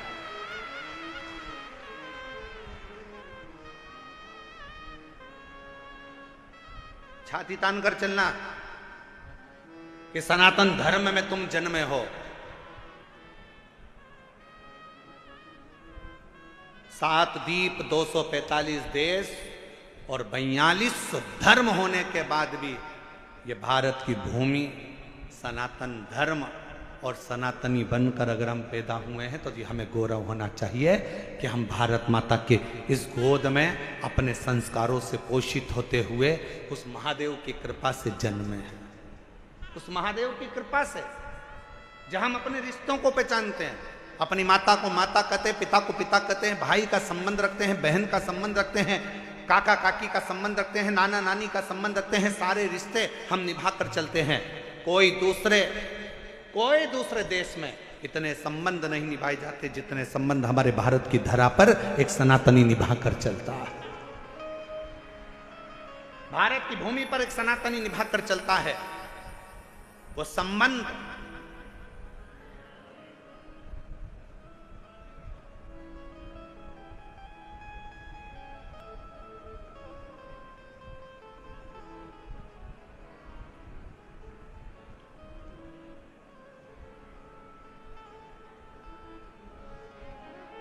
और कोई अच्छे संबंधी तो हैं तुम्हारे?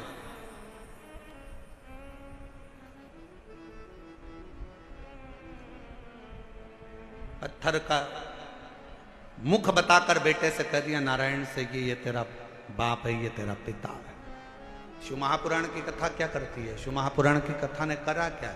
शिव महापुराण की कथा ने केवल विश्वास जगाया है कि जिस तुम्हारे घर के पास के शंकर के मंदिर में 1 लोटा जल चढ़ाने जाओ, जिस शिव जी के मंदिर में तुम जल चढ़ा रहे हो, जिस शंकर जी के मंदिर में तुम जल चढ़ाने गए हो, जिस शंकर जी के मंदिर में तुम बेलपत्र चढ़ाने गए हो, जिस शंकर जी के मंदिर में तुम स्तुति गाने गए हो, जिस शंकर जी के मंदिर में तुम भजन करने गए हो, जिस शंकर जी के मंदिर में तुम नाम जाप करने गए हो, बस तुमने उसको अपना पिता मान लिया।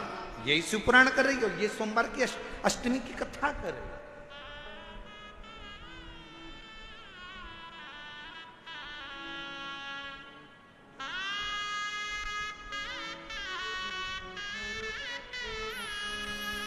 यही संबंध है हमारे, ये रिश्तेदार।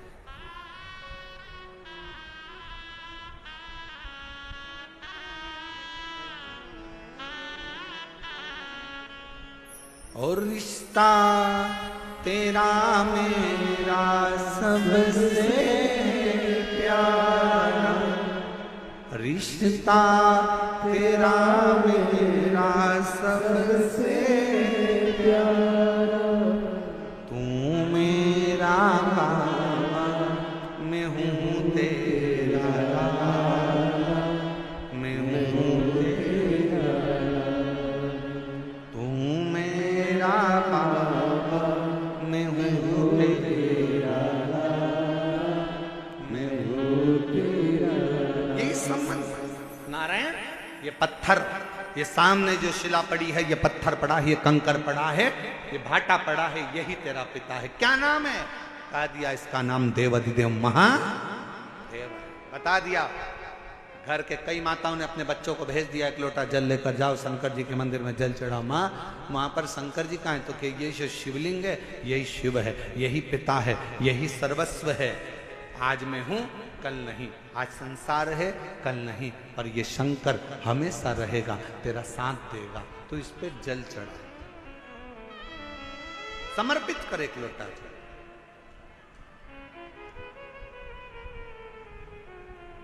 और जब सिर पर अगर भोलेनाथ जी का हाथ हो तो फिर क्या क्या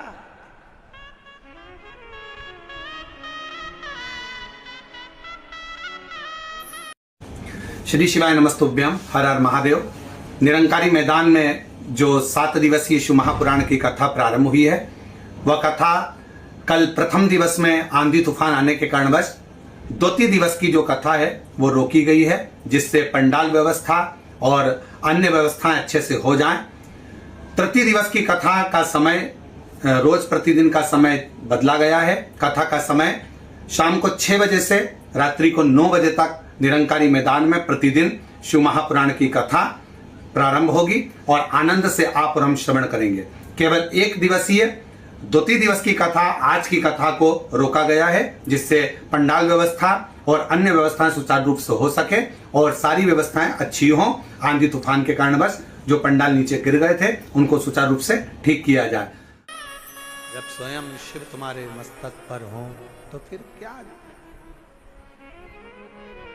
पितु भोले बाबा गौरा मैया, पितु भोले बाबा गौरा मैया, फिर क्यों फिकर करे भैया, तेरे कटेंगे कष्ट तमाम, फिकर फिर क्या करना, तेरे कटेंगे कष्ट तमाम, फिकर फिर क्या करना, क्या करना फिर क्या करना, क्या करना फिर क्या करना, क्या करना फिर क्या करना, क्या करना फिर क्या करना, तेरे सिर पर भोलेनाथ, फिकर फिर क्या करना, तेरे सिर पर भोलेनाथ, फिकर फिर क्या करना। दोनों हाथों से भोलेनाथ, फिकर फिर क्या करना, तेरे सिर पर भोलेनाथ, फिकर फिर क्या करना, ओ क्या करना फिर क्या करना, क्या करना फिर क्या करना, ओ क्या करना फिर क्या करना, क्या करना फिर क्या करना, तेरे सिर पर भोलेनाथ, फिकर फिर क्या करना, तेरे सिर पर भोलेनाथ, फिकर फिर क्या करना। शंभो।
गुरुदेव नाम भरो तुम, अब गुरुदेव नाम भरो तुम। हे गुरुदेव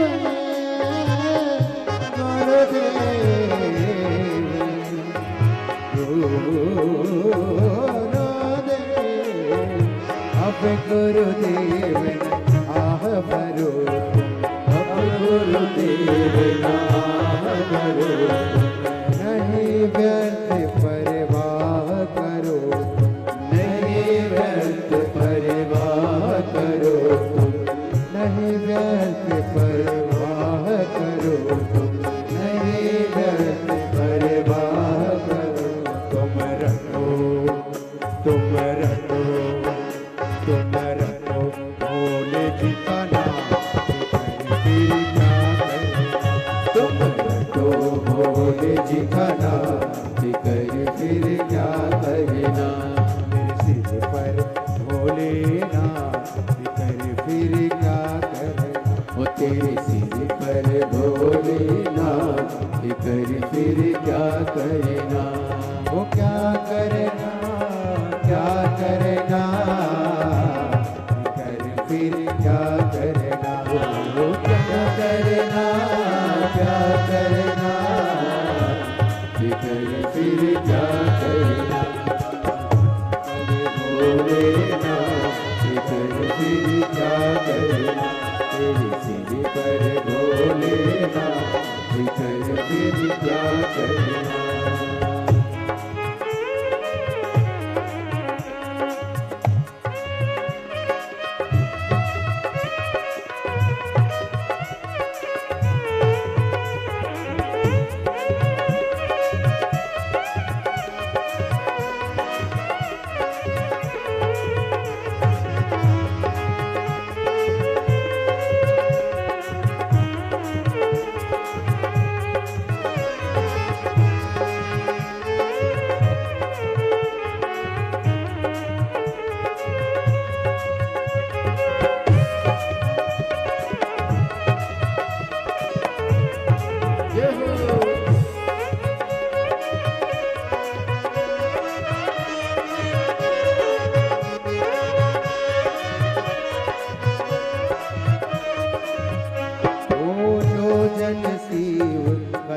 सत्संग जो जन शिव कथा सत्संगी जो जन शिव कथा सत्संगी जो जन शिव कथा सत्संगी जिनके सहायक श्री बजरंगी जिनके सहायक श्री बजरंगी वो नित्य बन के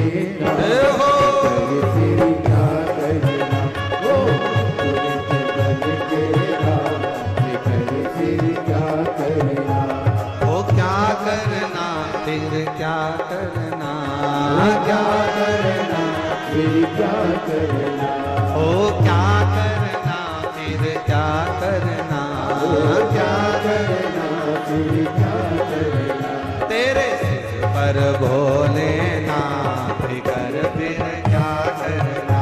तेरे सिर पर भोले नाथ कर फिर क्या करना।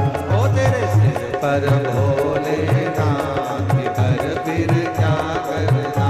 तेरे सिर पर भोले नाथ कर फिर क्या करना। ओ तेरे मिट जाए कष्ट तमाम कर फिर क्या करना। तेरे मिट जाए कष्ट तमाम फिर क्या करना। ओ तेरे सिर पर भोले नाथ कर फिर क्या करना। तेरे सिर पर भोले नाथ कर फिर क्या करना। आर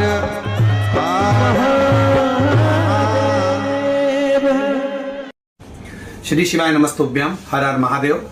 निरंकारी मैदान में जो 7 दिवसीय शिव महापुराण की कथा प्रारंभ हुई है, वह कथा कल प्रथम दिवस में आंधी तूफान आने के कारणवश द्वितीय दिवस की जो कथा है वो रोकी गई है, जिससे पंडाल व्यवस्था और अन्य व्यवस्थाएं अच्छे से हो जाएं।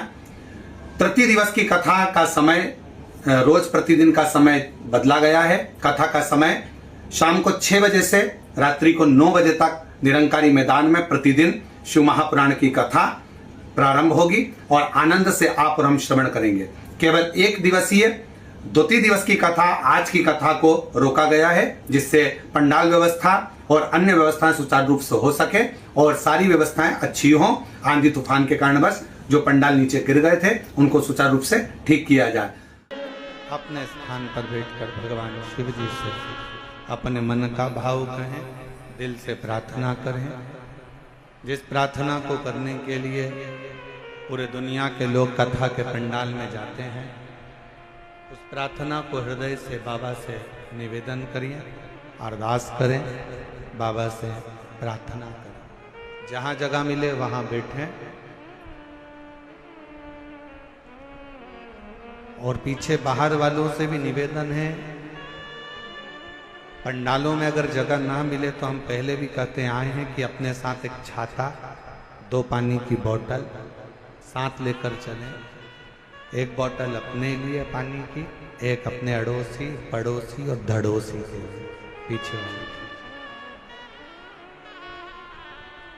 जहाँ जगह मिले वहाँ बैठकर बड़े प्रेम से सभी लोग बाबा के नाम का स्मरण करते हुए अपने दिल की बात, बहुत दूर दूर से आप लोग आए हैं, बाबा से प्रार्थना करें, निवेदन। दिल्ली में पहली बार योग बना है ये पवित्र शिव महापुराण की कथा पंडाल में श्रवण करने का। संपूर्ण दिल्ली वासियों को बहुत बहुत बधाई है, संपूर्ण क्षेत्र वासियों को बधाई। साथ में बोलेंगे, जिनको याद है वो बड़े भाव से बाबा को पुकार।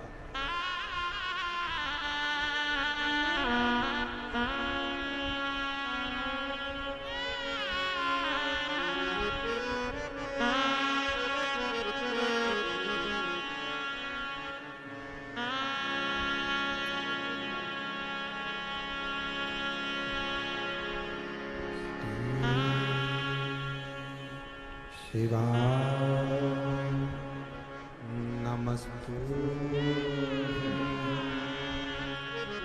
श्री